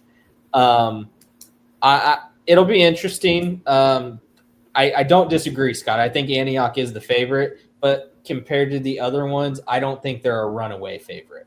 Because I agree with that. Clarksville's right there. I agree with that. One team now in that region, though, that I wouldn't discount is Overton. Their defense looked really, really good in the scrimmage at Pearl. And Matt, at some point, we'll get it across people's ingrained to their skulls. I hate small schools, obviously. He has a shirt. It's a burning passion. Hey, He has a shirt. We do have a couple episodes that will be coming out here shortly on Joe getting his taste of small town football. Spoiler alert, we're filming one of those this Saturday. That's right, Macon County fans. Make Joe feel welcomed. I don't believe And don't kick me out, please. Yeah, me either. Treat him with great hospitality. Okay, And let's go D2 AAA briefly before we move on. I yeah, think we need an "I'm with stupid" T-shirt. Chris. yeah, D2 AAA. I mean, it's still the Macaulay Baylor show until things change, and they'll never change because we'll still have a backbone. But That's true, but as you said earlier, I really do. The gap is a lot closer this year than it was last year or the year before. I don't know if it is because Baylor's really freaking good. But look, I'm talking about one of our teams making it. Okay. yeah, no, and I think they're not going to win every state title forever, and if they do, then something has to change. Yeah. But it'll be fun. I do think Innsworth, BA, and CPA. It's just a matter of how the region's lined up, and if you're CPA, you're not happy, and you have every right to be not happy. Yeah, I mean, the fact of the matter is real simple, and I think you would agree with this, Joe. If you look at every school's roster, regardless of classification, nobody in our state should beat Baylor. Nope. Nobody. But Macaulay has their number for whatever reason. Macaulay has, I mean, I guess that's the only way you can put it unless you want, that's the only way you can put it. They have two humongous tackles. They have the best running back in his class. It's hard to understand. But Start building the boarding schools. Yep. You want to compete with them, you got to join them. And, I mean, it's honestly, the best. Both of those schools have the best talent you can find in the country of Canada. So it's really, really hard for our schools that are pulling, from our area to compete. That's it, Cam. Blame Canada. Hey. We can't play the song. It's copyrighted. No, we can't. And they're not playing hockey, which is kind of weird. But somebody said Macaulay has the same talent as Baylor. Not last year. No. And they still found a way to win. So the 2 years ago, I would 100% agree with that personally. But Baylor's the favorite this year, and they're good. Hey, but from what I was told, BGA played step for step with them in a scrimmage. So what's that say about BGA? I mean, of course, what did we say earlier about scrimmages? Yeah, Anyway. we need a disclaimer at the bottom. Yeah. Yeah, definitely. Speaking of disclaimers, we normally don't do apologies week one, but I felt somebody needed to apologize for the past year, so let's handle that business right now.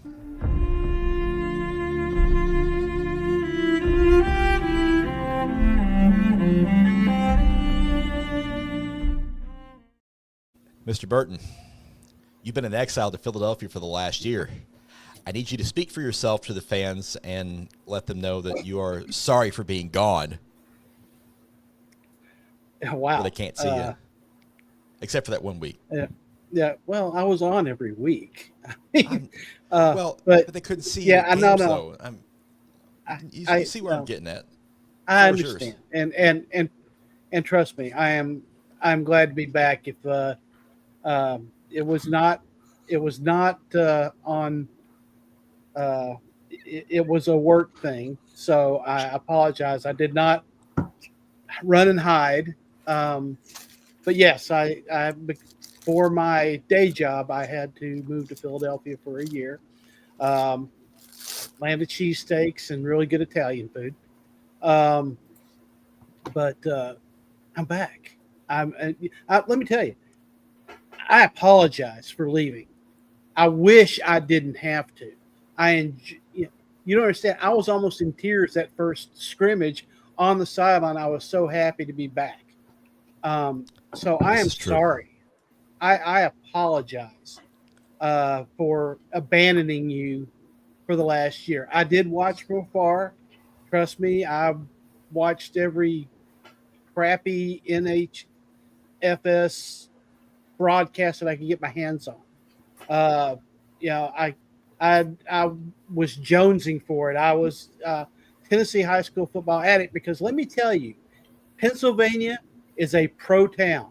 I mean, Philadelphia, pro town. Pennsylvania, a pro state. They don't do high school football like Tennessee does high school football. And I went to a few games. Except in the Catholic Yeah. League. Yeah, the Catholic leagues are a little bit different, but still, not people don't go around with their high school shirts on. It's all Eagles or Phillies or, they made me buy a hat. I had to buy a hat so I wouldn't get, just batteries thrown at me at the Phillies game. You can burn that now, right? You don't have to keep it. I paid too much for it. My wife would absolutely kill me if I came fair. back with that. They are expensive. Yeah, well, it's my souvenir from going to that stadium, so I collect. But anyway, I digress. Again, I apologize. I'm back now. You guys may wish it hadn't happened. He's back, and spoiler alert, he will be at Hendersonville and Gallatin with Isaac. So the Wave Yard makes Scott feel welcome back. Speaking of Isaac, when last we saw him on this show, he was in a bit of a, shall we say, tussle with CPA man. How did that work out?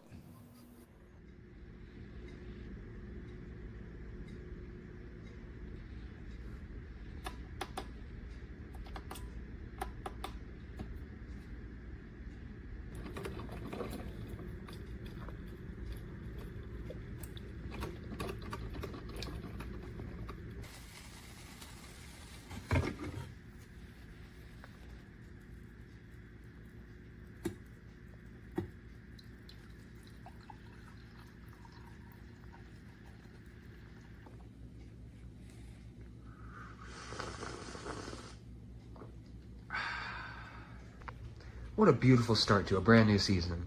And right out the gate, we get to pick between two awesome teams, Oakland and CPA. I mean, obviously I'm going to pick Oakland. They're the 6A favorite, powerhouses, coached by Kevin Creasy.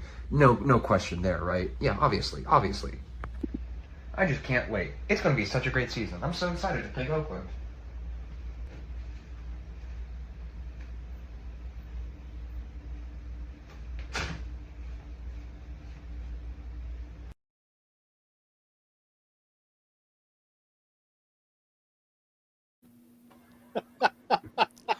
He knows where I live. Yeah, That's coming frightening. from inside the house. You need a restraining order. All we don't think that needed would help him. was the high pitched screeching. Oh, I was making it. You just couldn't hear me. Yeah, that was the perfect week to pull that little piece out. Yeah, For sure. that's nice. Yeah. All right, so we've kind of gotten through all the stuff for this season. Let's start talking about week one. A pretty solid schedule for us to start, and we'll get picks on all these games a little later on and who you got. But which of these games, these top 10 games, other than our spotlight game, is one that you're really kind of keeping an eye on? The one you and I are going to be at tomorrow, Beach Green Hill. I think it's probably the second best game of the week. One we didn't include in our top 10 games, Jackson Prep and BGA is really, really good too. Jackson Prep, they're a great team. So that'll be a really good opening test. But, Green Hill Beach for me, it's, can Beach's defense find a way to shut down Green Hill's high-powered offense? Physicality, how does Green Hill match up against that when it comes to Beach? Because that was the issue last year against Blackman. So I'm excited for that one. Really good game tomorrow night. And then, Oakland CPA, I handed over the reins to our intern Connor to go cover that game so I can be at Springfield Rossview. And I'm excited to see what you guys do with that because I think that's the best game of the week. And it's the best game of the year. And I think it's a good time to mention, you guys haven't met Connor yet. He's not been on the show yet, but he will be at some point during the season. Connor has crushed it. Yeah. Since he's come on as Yes, he intern. has. He's made my life. He's made my life much easier. He has done a remarkable job, and I think it's showing in his writing. And I think you all are going to really enjoy what he's bringing to the table this year, and we're happy. A lot of the stories that are coming out are his. So if you've seen a story over the last month and a half to 2 months, a lot of those are his bylines. So make sure you're following him on all of our socials. You'll see him tagged and stuff. And he's killed it, and decided to have him back or on and have Tyson back as well. Tyson killed it with April stuff. And but yeah, I mean, as for week one, for me, it's Beach Green Hill. Yeah, a game not in the top 10 that I'm sort of interested in is Independence and Rockville. That's two programs that's looking to get the ship righted here, with both new coaches, Scott Blade back at Independence and Coach Counts at Rockville. Two programs looking to make the postseason for the first time in a little bit. And unfortunately, Rockville is in that Murfreesboro area where the kids kind of just go where the schools that are winning sometimes. And Independence seems to have a little bit of juice this offseason, which is a good sign to see. They always have the student school spirit and student sections, and Coach Blade had very good success the first time winning the state championship. So I'm excited to see which one of those coaches can establish the identity of those programs first. I mean, for week one, I'm always interested in rivalries. And honestly, if you're in the same region, I understand you can't really control scheduling. But I think if you have a rivalry with a team that's not in your region, it needs to be the first game of the year every single time. So this year, I'm really looking forward to week one rivalries. Gallatin, Hendersonville, I'll be at that game. DeKalb County is going out to their rival against Warren County. White House and Portland are playing their rivalry. Friendship Christian playing some place known as Trousdale that probably doesn't exist. Week one, that's going to be great to see that rivalry game. I thought Friendship had a bye week one. No, they play Trousdale, don't they? Who? Friendship, they play Trousdale. Who do they play? Oh, no, wait, you're right. They do have a bye. Never mind. Yeah, you're right. Yes. Remember, the opinion. I just want both of you to know I'm going to clip this, okay? I'm going to clip this. This material is going – Coach Gregory is going to play this repeatedly in the locker room. Okay. In like 2 or 3 years, y'all are going to eat your words, okay? Cam's off his meds. Hey, I just have to say, as the management, the opinions of the two guys on the bottom of the screen don't necessarily reflect the opinions of the company or upper management. If you're entertained, I don't care. I don't either. I just it's a disclaimer. That's my disclaimer. Isaac was able to prove to me that Watertown existed. Cam, on the other hand, says he went somewhere and can't take me. So. He must have took you before Thanksgiving. Somebody said Oakland should play Maryville in week one of the future. Talk about a great way to kick off a season. I don't disagree, but also that takes away from Oakland or Maryville playing Alcoa, and that has to happen. Yeah. That was going to be one of the games that I said that I was looking forward to seeing how that one played out.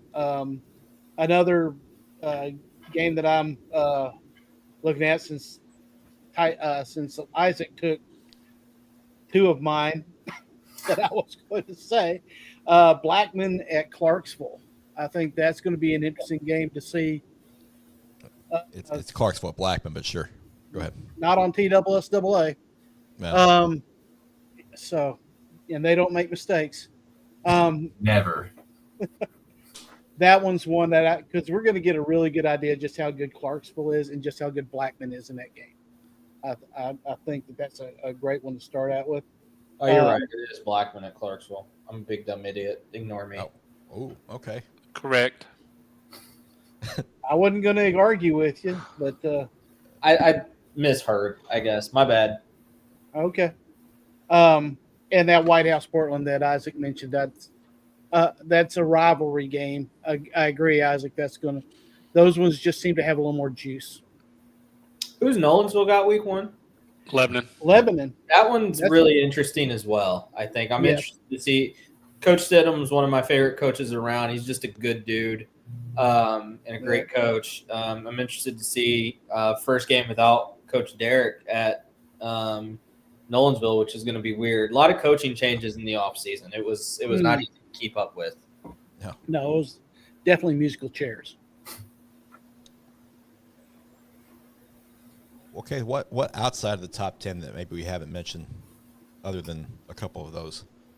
Anything else that you? Another one that just geographically makes sense as a rivalry. The two teams don't play very often in the regular season, and that Smith County and Watertown, but they're in the same region, just about in every other sport except football. They are going to get it going this Friday. And one thing that I did not know, Coach Webster is actually 2-0 against Smith County. So that will be an interesting matchup. Of course, Watertown trying to replace 2,500-yard quarterback in Blake Waldorf that transferred to Friendship. And Smith County gets their quarterback back healthy this season. He played last year but was banged up and limited on what he could do throwing the football in Riley Martin. So super excited to see that matchup. And, there's been a lot of banner back and forth because, of course, Coach Hackett, defense coordinator at Watertown, is now at Smith County on staff. So that should be a very fun, entertaining, chippy game. Got a question on Instagram. What about Westmoreland Station Camp going to Kentucky and playing a doubleheader?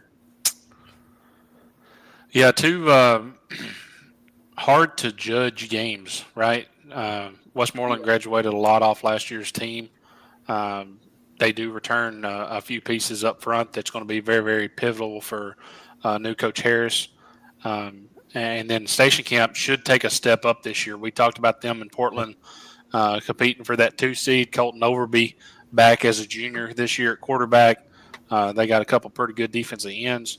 Can they make – we talked about it with Whites Creek. I think it's similar with Station Camp with Overby, consistency. Can he find it enough to get them the 2 seed and to get them a win early? Those teams that they're playing up around that Bowling Green area, it's 50-50 on them. They'll have a really good year, and then the next year they'll win 2 games. So it's really you never know what you're going to get type of experience. But I think those games are being played at Greenwood. Greenwood's a great place to watch a game. I've been up there to see a couple games. Strauss County played up there a few times. So short, quick drive should be some really competitive games, in my opinion. Another game I'm kind of looking forward to is Gordonsville playing Coalfield. If nothing else, Coalfield's not in our coverage area, but Coalfield is a team I picked to win state this year in 1A. I think they're going to be really good. I just want to see what Gordonsville's got. So going right off the gate against a team like Coalfield, I'm just interested to see how that goes. Another one more that's it's a D2 single A matchup. Middle Tennessee Christian and Ezel Harding. You're going to get an idea of where those programs are. I know that both Middle Tennessee Christian lost some players, but they still have Ali Bangura back there. It's going to be interesting. I see how Juju does for Ezel Harding. Connor liked your breakdown there, Cam, about Station Camp. So well done.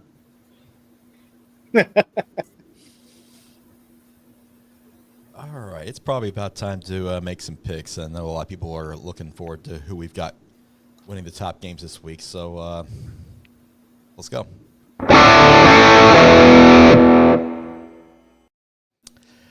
I feel like before we go forward, we must go back and show everybody how 2024 wrapped up.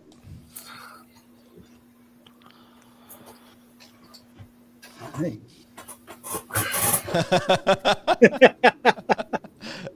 What happened? I can't see anything. One more time for for those in the back.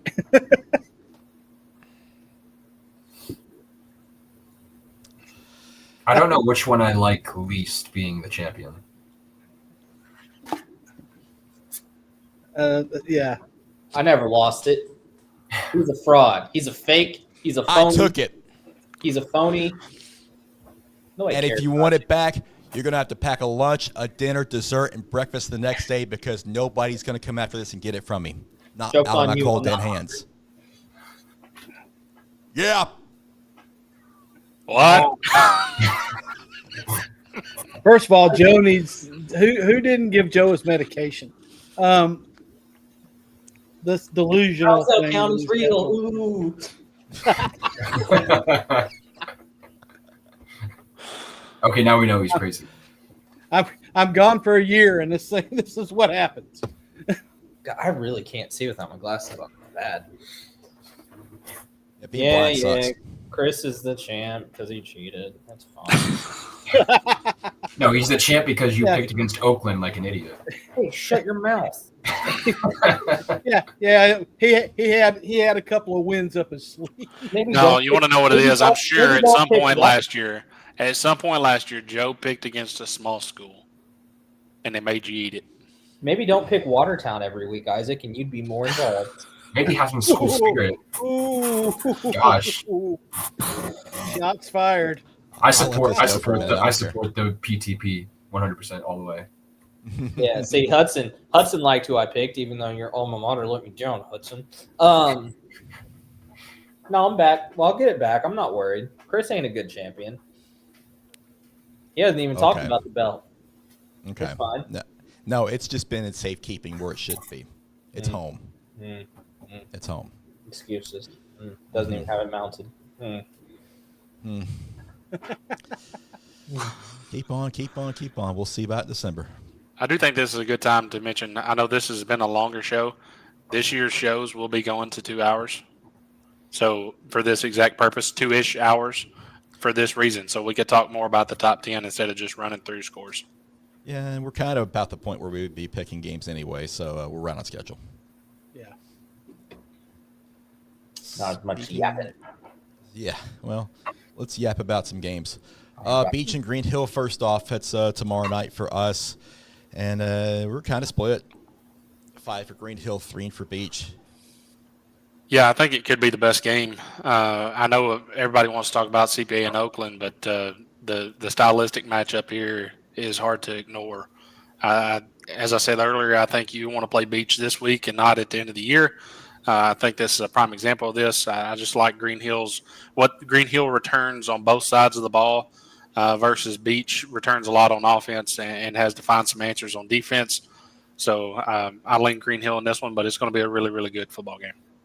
Points, and more points. Whoever scores the most wins. I know that's simple, but I'll lean on Green Hill to score a little bit more against a Beach defense that will not be as good week 1 compared to week 11. I really like this Green Hill offense, and I do think their defense is pretty good still. I mean, I think they might be better than they were last year. So, yeah, it's gonna be a fun game. I'm excited. I always love being on the hill, and to be up there with Chris, it's gonna be a lot of fun tomorrow night.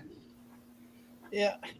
This was a tight one for me. I know that the concerns are Beach's defense and and the holes they have to fill, but I still think it's going to be tight. I really gave it to the Hawks simply for home field advantage. To be fair, I kind of did the same thing. I think a special teams play kind of turns the tide in this one tomorrow night as well. You tend to have those kind of breakdowns early in the season, so look for that to be a potential key here in this one. Also worth noting on this one, not only does Beach replace 10 out of 11 starters, they also replace the defense coordinator as well. They have this will be the former defense coordinator is now the defense coordinator at Gallatin. So. And I picked a more low-scoring game. That's mostly just because at the first game of the season, I usually expect offenses to struggle a little bit. So it could definitely be more points than I predicted, but I think the outcome's going to be the same. I'm going to stick with the team who I think has a more stable option at quarterback, and go go Hawks. Next game on our list is Antioch and Mount Juliet, and Antioch lost this one 26-8 last year at Mount Juliet, and the Bears are certainly out for blood in this one. And we all think they get it. And honestly, I thought somebody might pick Mount Juliet, but it just didn't happen here. Isaac kind of hit the nail on the head with his pick, saying, I trust the more stable quarterback position. This year it's Antioch. Tyler Travers has graduated. That's hard to replace a guy who started 3 years for you.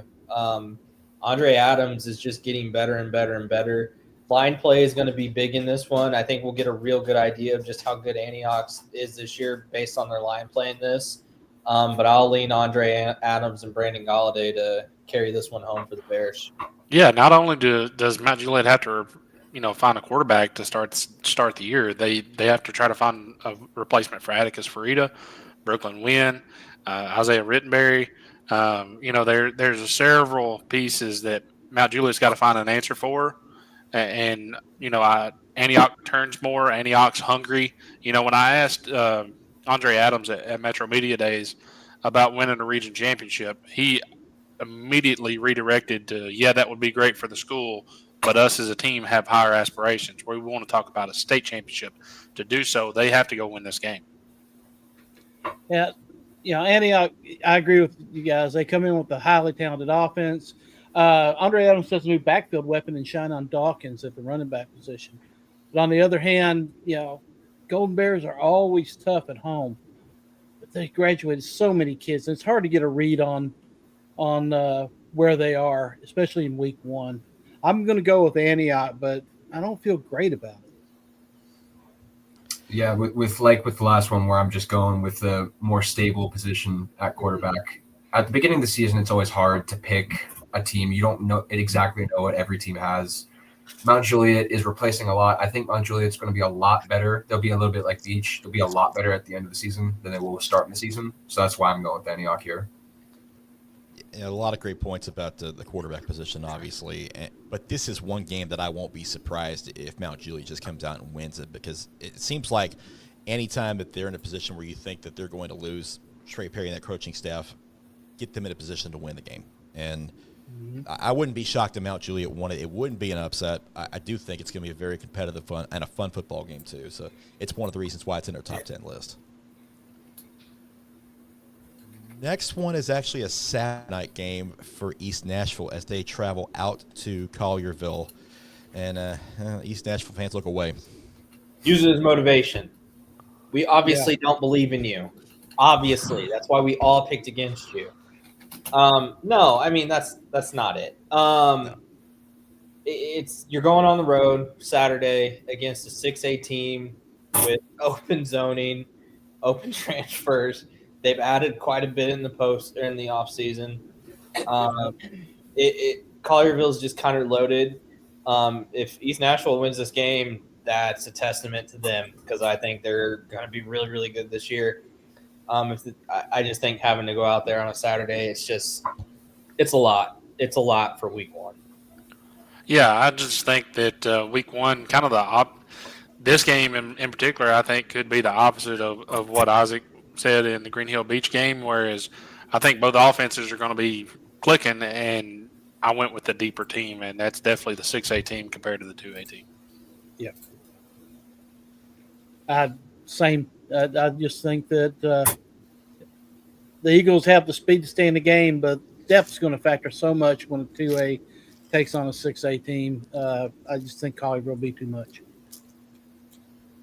This next one ought to be a fun one. East Robertson going to Liberty Creek.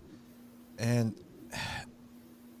I know some of them are lopsided, but I'm interested to see, how Liberty Creek responds this year. Yeah, these two teams have played to start the year 3 years in a row now. East Robertson has won the first two games by an average, I think, of like 26 points. Liberty Creek's kind of they're going to have to rebuild quite a bit. East Robertson, Coach Brooks has got something special there with the Indians, and they come out, set the tone week one. I just think they're a little too much, even though, wouldn't shock me at Liberty Creek. Sorry, some of the Instagram comments are funny for me, Nashville kids. Liberty Creek could make some noise in this one, but I trust East Robertson a little more right now as the more established team. Yeah, for sure. Coach Alexander, anytime you start a new school, it's hard to get the program up and running. Been to the postseason a couple years now, I think. So, he's got it heading in the right direction. Now it's about building strength in numbers, and really cool story for this game. Chase Brooks, head coach at East Robertson, son Cade is a senior on the team. Daughter is actually a cheerleader at Liberty Creek. So very cool story for the Brooks family this week. I want to circle back for a second to last Thursday night at the Metro Jamboree when several people specifically from East Nashville asked us not to pick them this week. Well, you got your wish. Do something with it. Yep. Hey, we want one of us to be saying sorry next week. Yep. And happy to do it if that's the case. Yeah.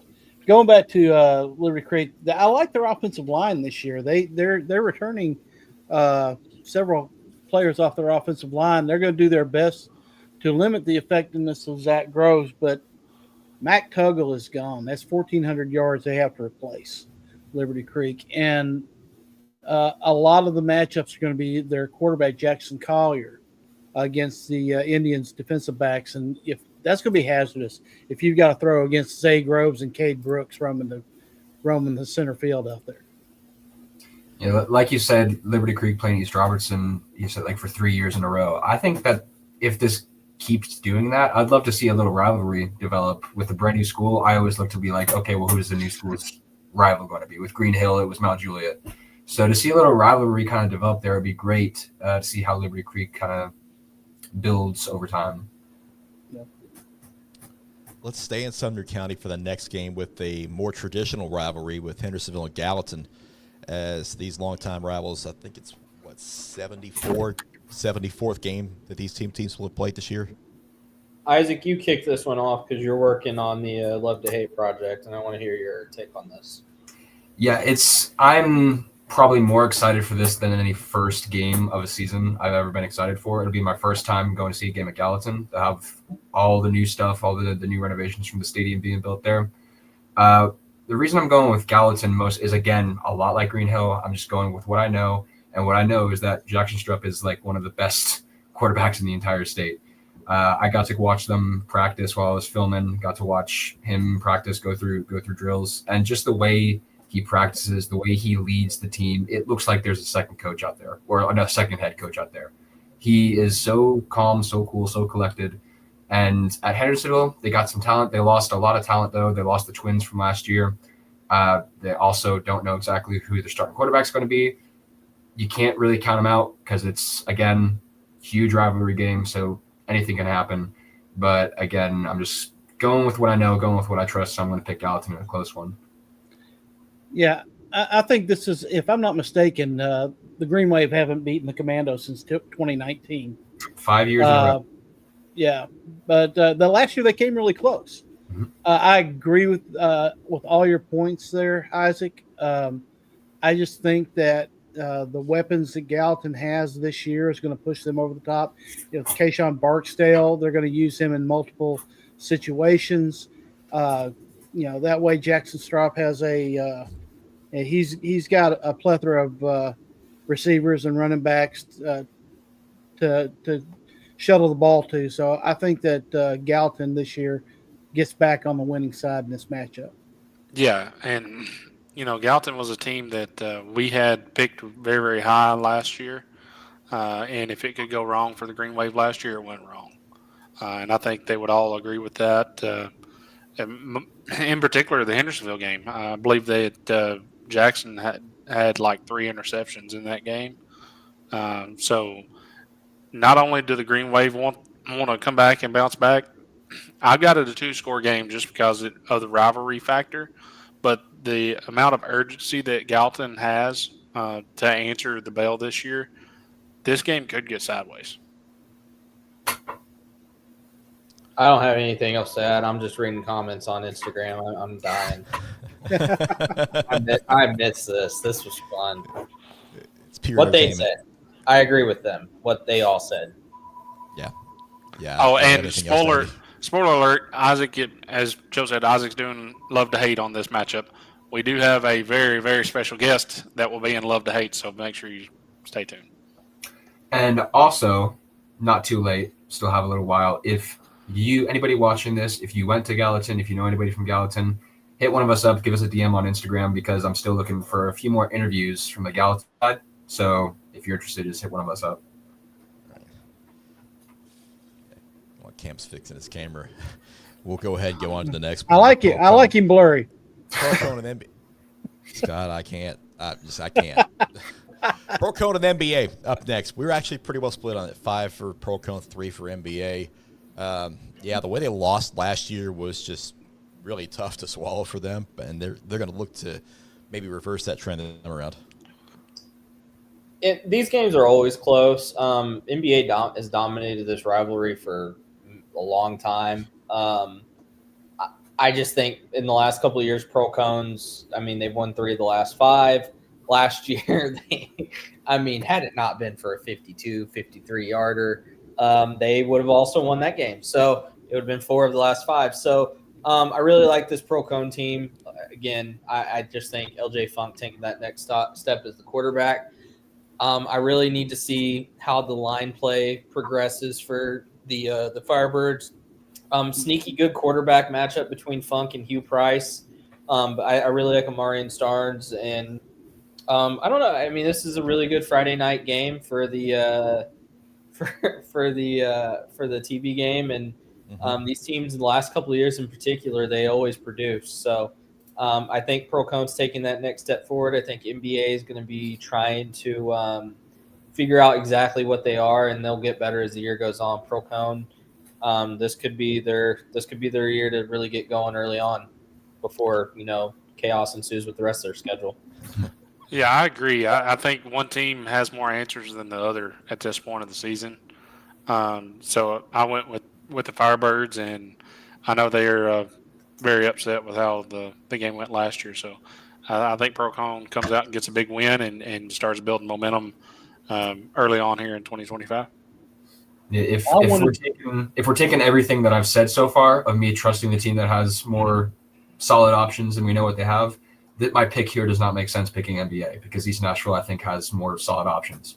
To be 100% honest, I was kind of hoping I'd be the only one to pick them. Get a told you so in there real quick. But I could see this going either way. And I wanted to go with NBA. I really did, based on the offseason Hugh Price has put together. He's worked hard to come back from injury, but Pearl's just so doggone athletic on both sides of the ball. The biggest question, as Joe said, is their offensive line. Are they going to be healthy on that offensive line? Can they win the line of scrimmage? If they can, they're going to be a tough out for anybody. Yeah, I think the one thing Pro Cone has to really avoid is the unnecessary penalties. I mean, that could be a killer in week 1, especially when you're still trying to get into a rhythm. You don't want the procedure penalties. You don't want to delay a game. You don't want anything that can short-circuit a drive, especially in a game like this where it's expected to be close and one play could turn the whole thing around. You want to have some consistency in your offense, and when Pro Cone gets going, they're really tough to stop. But they don't need to shoot themselves in the foot in this one. That's the one thing that might concern me a little bit. But I feel like the revenge factor is enough. That's why I took the Firebirds into this one. Next up, it's Ravenwood at Madison Ridgeland Academy. We are all on the Raptors to go down to Mississippi and get the dub. Ravenwood's just loaded. Madison Ridgeland's not a bad program. I'm just very high on Ravenwood this year. I don't know if they lose a regular season game, maybe outside of CPA. We'll have to see when that happens. But really high on Ravenwood. I think they got 2 really good quarterbacks that are going to play quite a bit in this game, and they're to me the better team in this one. That's simple as that. Yeah, they just have way too many offensive weapons. They're balanced, they're dynamic. Femi can sling it probably just as good as most guys in our area outside of, the star-studded guys. And then you got Maverick Chance that can just pound on you. Navy's going to love having a quarterback like that fits exactly right in their wheelhouse. So Ravenwood is a force to be reckoned with. As we mentioned before, it's a family affair this week as Madison Ridgeland head coach faces off against his son, Hayden Davis, who's the offensive coordinator for Ravenwood.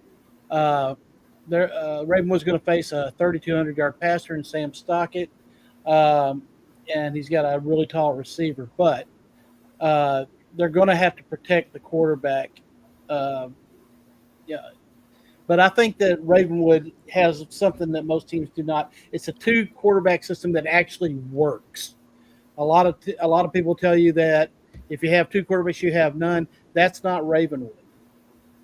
I think that the biggest concern here is just that Jalen Pollard and the defense is going to have to step up, play stout. But I think Ravenwood will, walk away with this. I like the idea of a long road trip for team bonding, especially this early in the season. This is an opportunity for them to really develop some chemistry. And you're on a bus for a long time. You're going to have to just really talk to your teammates and get to know them better if you don't already. And nothing prepares a team to go beat somebody up like being on a bus for 6 hours. So a team of talent as Ravenwood can handle that type of trip. It's their first time out of state ever, but I think they're up for the challenge too. Let's look at this White House Portland game. And Tyson is our lone wolf in this one, as he's going with the Blue Devils in this one. One team has a lot more questions and answers, new coaching staff, knew a lot of things, and Portland is not that team. The last two games have been 1-point games. They've split the series. This is about as close as a series as you can get. 29-28 series lead to Portland. Also, coaches for each coaching staff. If you're watching this would be a great one to do love to hate on. Just saying. Outside of that, I really like Portland. Keelan Dalton is a dude, freak athlete for them, and Avery Hughes? Avery Hughes on the defensive side of edge, another Navy commitment actually. I really like what he does. And Sean Sebring at running back's a freaking bowling ball. So I like Portland here, and I like Portland convincingly compared to the last couple of years. Yeah, if I had to guess, both coaches, you might kick, 5 or 10 extra points at the end of practice to see how much running is done. They might be kicking 20 at the end of practice this week. The last two seasons the last two games in this rivalry matchup has come down to an extra point. 7-6 White House 2 years ago, 21-20 Portland last year. Joe, man, you were at that one. It's a great atmosphere. Would be a great documentary for Love to Hate. But maybe next year. But yeah, both these teams, even when one of them is down, they're going to play up to the competition. White House has a lot of questions heading into this season, and I think Portland has a lot of excitement heading into this season, and rightfully so. So I went with Portland in a close one. Yeah, I think just to go back to what Joe said, these are two pros that stumble that are making their way back.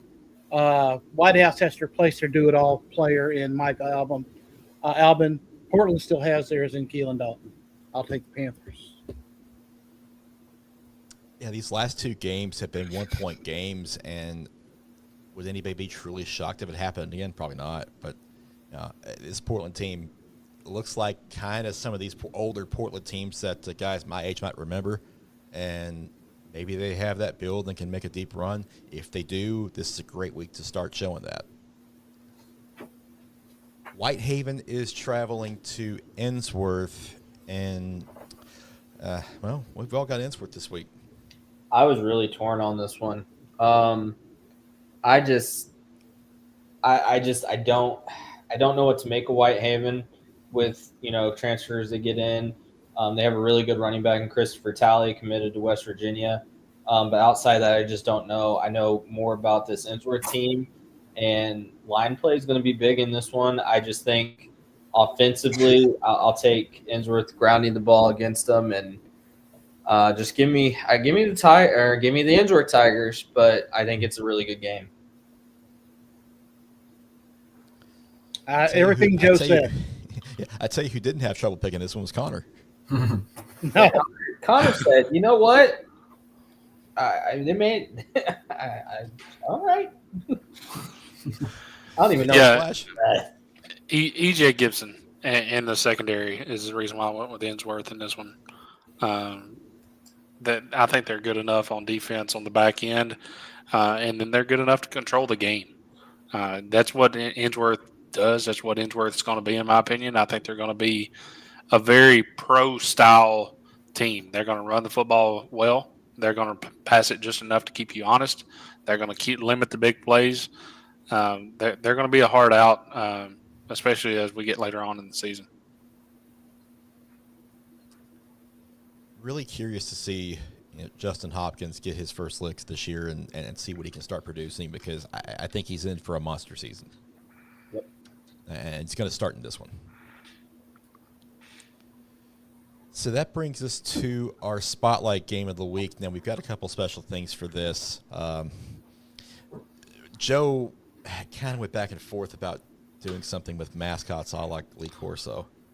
But you landed on something different, and I'm going to let you get to that in a second. But also, too, Scott, we brought some special guests along with us. And I'm not sure. Your face is frozen for some reason. I don't know what you're talking. Oh, okay. I know you're talking about. Now you're with us. I thought you were talking about something that was Joe. Sorry. Yeah, I was, and then I wasn't. Yes. Yeah. You talking about the prognosticats? Yes. Yes. A couple of years ago, we had Reggie.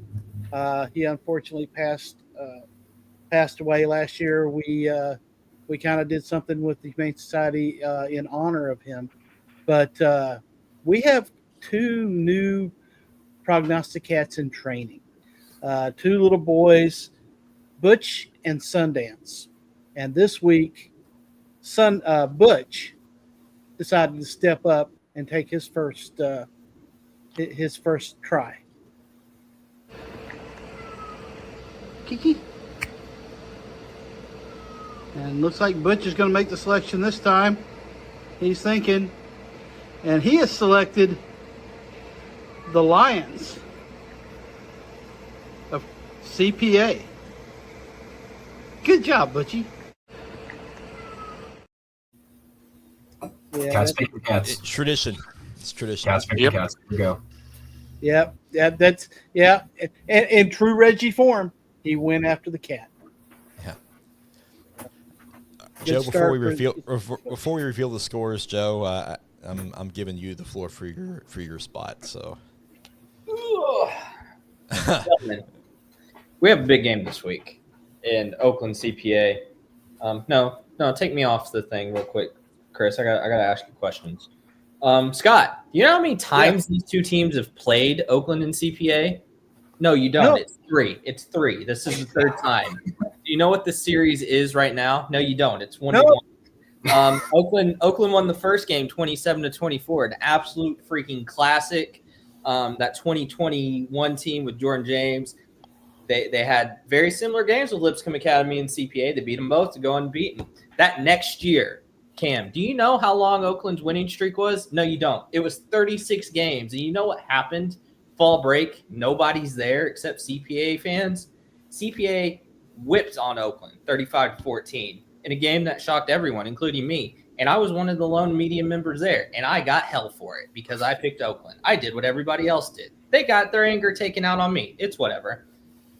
Hey, Isaac, you know who the coaches in this game are?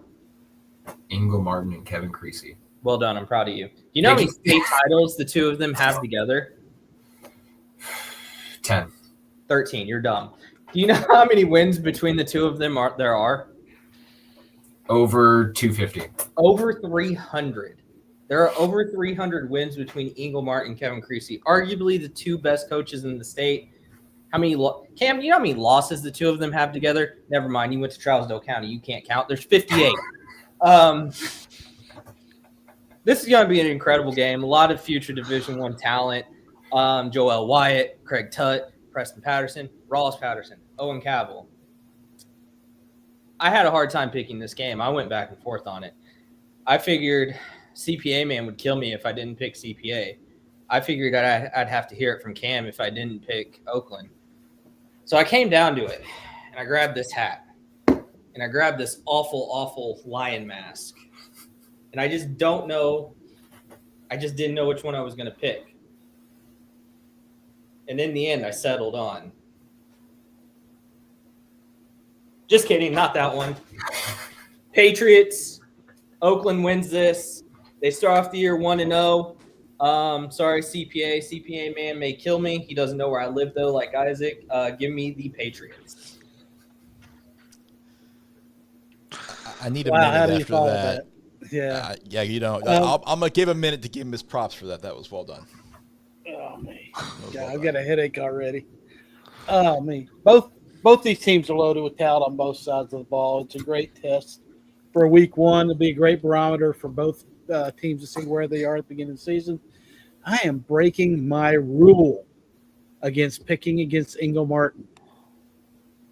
It's like eating crystal. You do it once a year to remind yourself not to do it again. I'm getting it out of the way early. Well, there goes that sponsorship opportunity. No, this is going to be a great game. Just the number of weapons that Oakland has. You know, you hear about Craig Tutt, and you hear about Joel Wyatt, and you hear about Justice Haggard, and you hear about all these other kids that they have on the defensive side of the ball. Guys, they have a little young man named Kamani Bates that may be the most not talked about athlete in our area, and he can house you at any moment. This Oakland team is special. It's not saying that CPA isn't. CPA does have, from left tackle to right tackle, the best offensive line in our area, no doubt about it. But they are having to replace a quarterback. You know, can Oakland stuff the box, take Rawls away?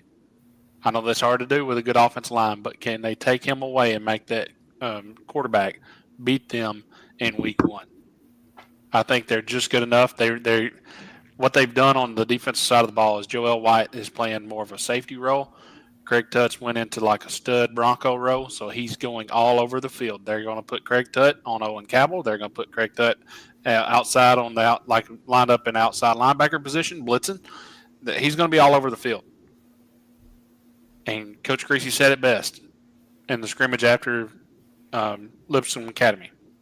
He said, "Guys, we're trying to get y'all ready because when it comes down to it and there's 3 minutes to go, we're going to have our best on the field. They ain't going to be on the sideline." They got some pretty good dudes, so I'm going with Oakland.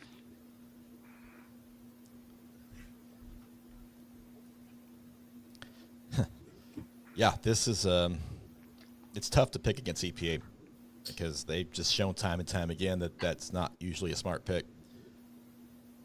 But going over to Oakland and winning, very few teams have done that under Kevin Creasy.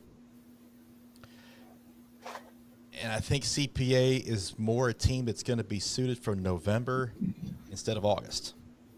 They'll play fairly well. They'll have a shot to win it, but I'm not going against Oakland at home. And I'm definitely not wanting to show in that mask again. Go Patriots. This is really tight. Good God. Yeah, Can put you it even on, see you out of the wear thing? it. Yeah, well, I can't see in general, but I can see out of it. Yeah, he doesn't have his glasses on. Yeah, let's make it worse. Okay, yeah. Try that. See how that works. I stabbed my eye. Don't hurt yourself. Oh, that's a look. That's a fashion choice. That's a choice. Yeah, Go so- Patriots. Oh my gosh, we found Chad Gable. Okay. I think we're all getting a little bit loopy after 2.5+ hours of this. It's been a fun show though. Looking forward to week one. It's going to be a great and a fun season. So before we get out of here, as we always do, it's time for some final words.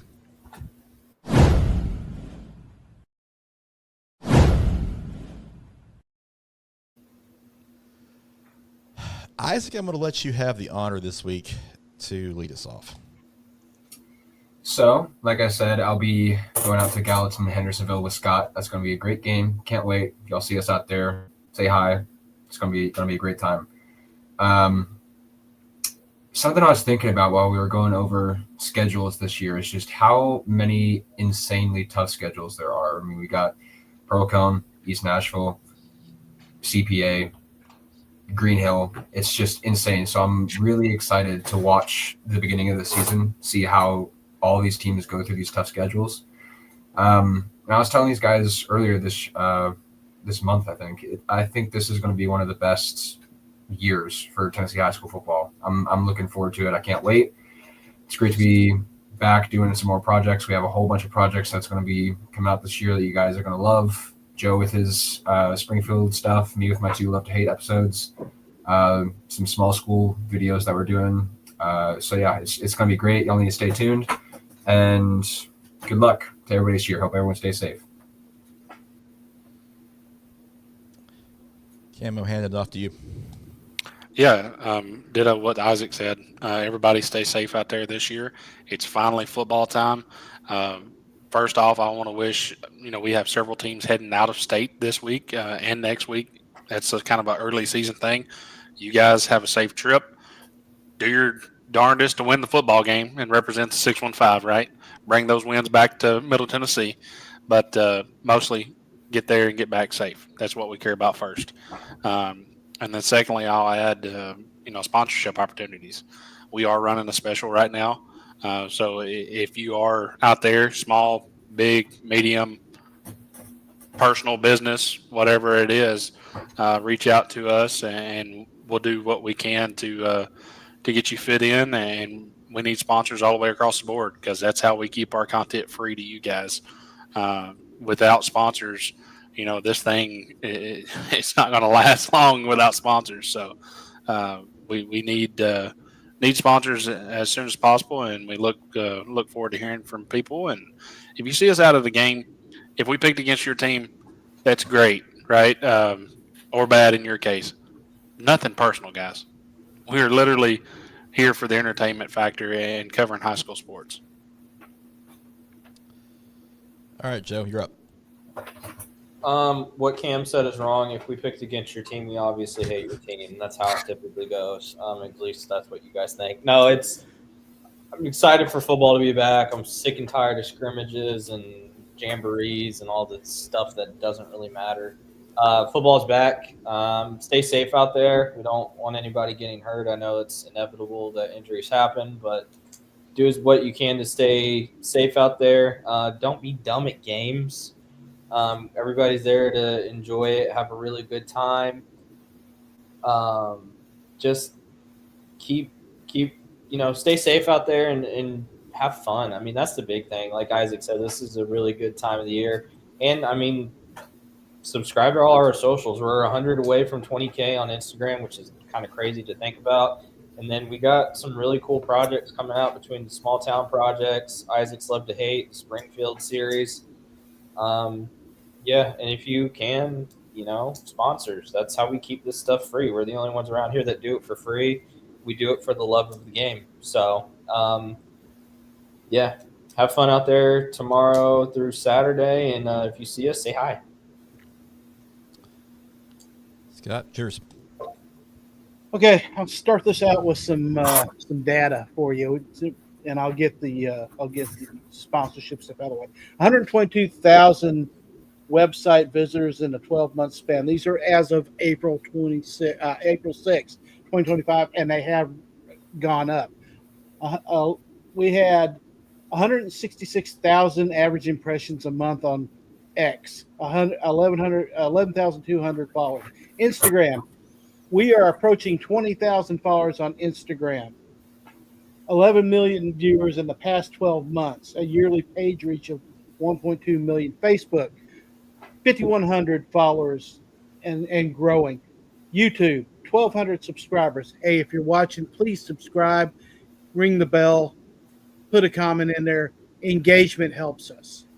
Now, saying that, those numbers are real numbers for your business. Your business, those views will translate into views for your business. So please help us out. We really need sponsors. I'm willing to talk to anybody. Cam has run a special on the sponsorships. I don't know that I agree with him, but he went crazy. So definitely call us on that. Now, a couple of things. Yes, I am back from Philly, and I love being back. There are some things they do better, though. They do better with cheesesteak. They do better with Italian food. They do better with art and history, and they do better with pretzels. But you know what they don't do better? High school football. They don't do high school football better. They don't do barbecue better either, but that's another story. I am so psyched. I am so jacked to be back. And week one, we all just go out there and enjoy it. It's kind of hard to follow that up, and just going to echo what these guys have said. Love this time of year. Football season is as fun as it gets, and I'm glad it's back because this year, personally for me, has been a roller coaster ride. But I wouldn't want to do this with any other guys, and I'm glad to have them on. I'm glad to have them on this team, and what we're going to bring to you this year is truly exciting. I'm amped up for what's coming, and I hope you are too. And just get ready for it and enjoy it because it's back, and it's back in a big way. Go out and enjoy it. Have fun at the games. Have fun being out with everybody and just enjoying the sport we all love. And that's all I've got for you. I will say that our normal scoreboard show is going to come Sunday morning this week just because we've got Saturday games. We want to make sure that they're on them as well. So 9 o'clock Sunday for our scoreboard show. It'll return to its normal Saturday time slot in week number 2. But that's it for us tonight. Thanks for sticking with us for this mega preview, week 1, season-long preview, and all our usual ridiculousness. For Isaac, for Joe, for Cam, for Scott, I'm Chris. Enjoy week 1. Football's back, baby, and we love it. Take care of yourselves, and we'll see you next time. That was beautiful, Chris. You're welcome.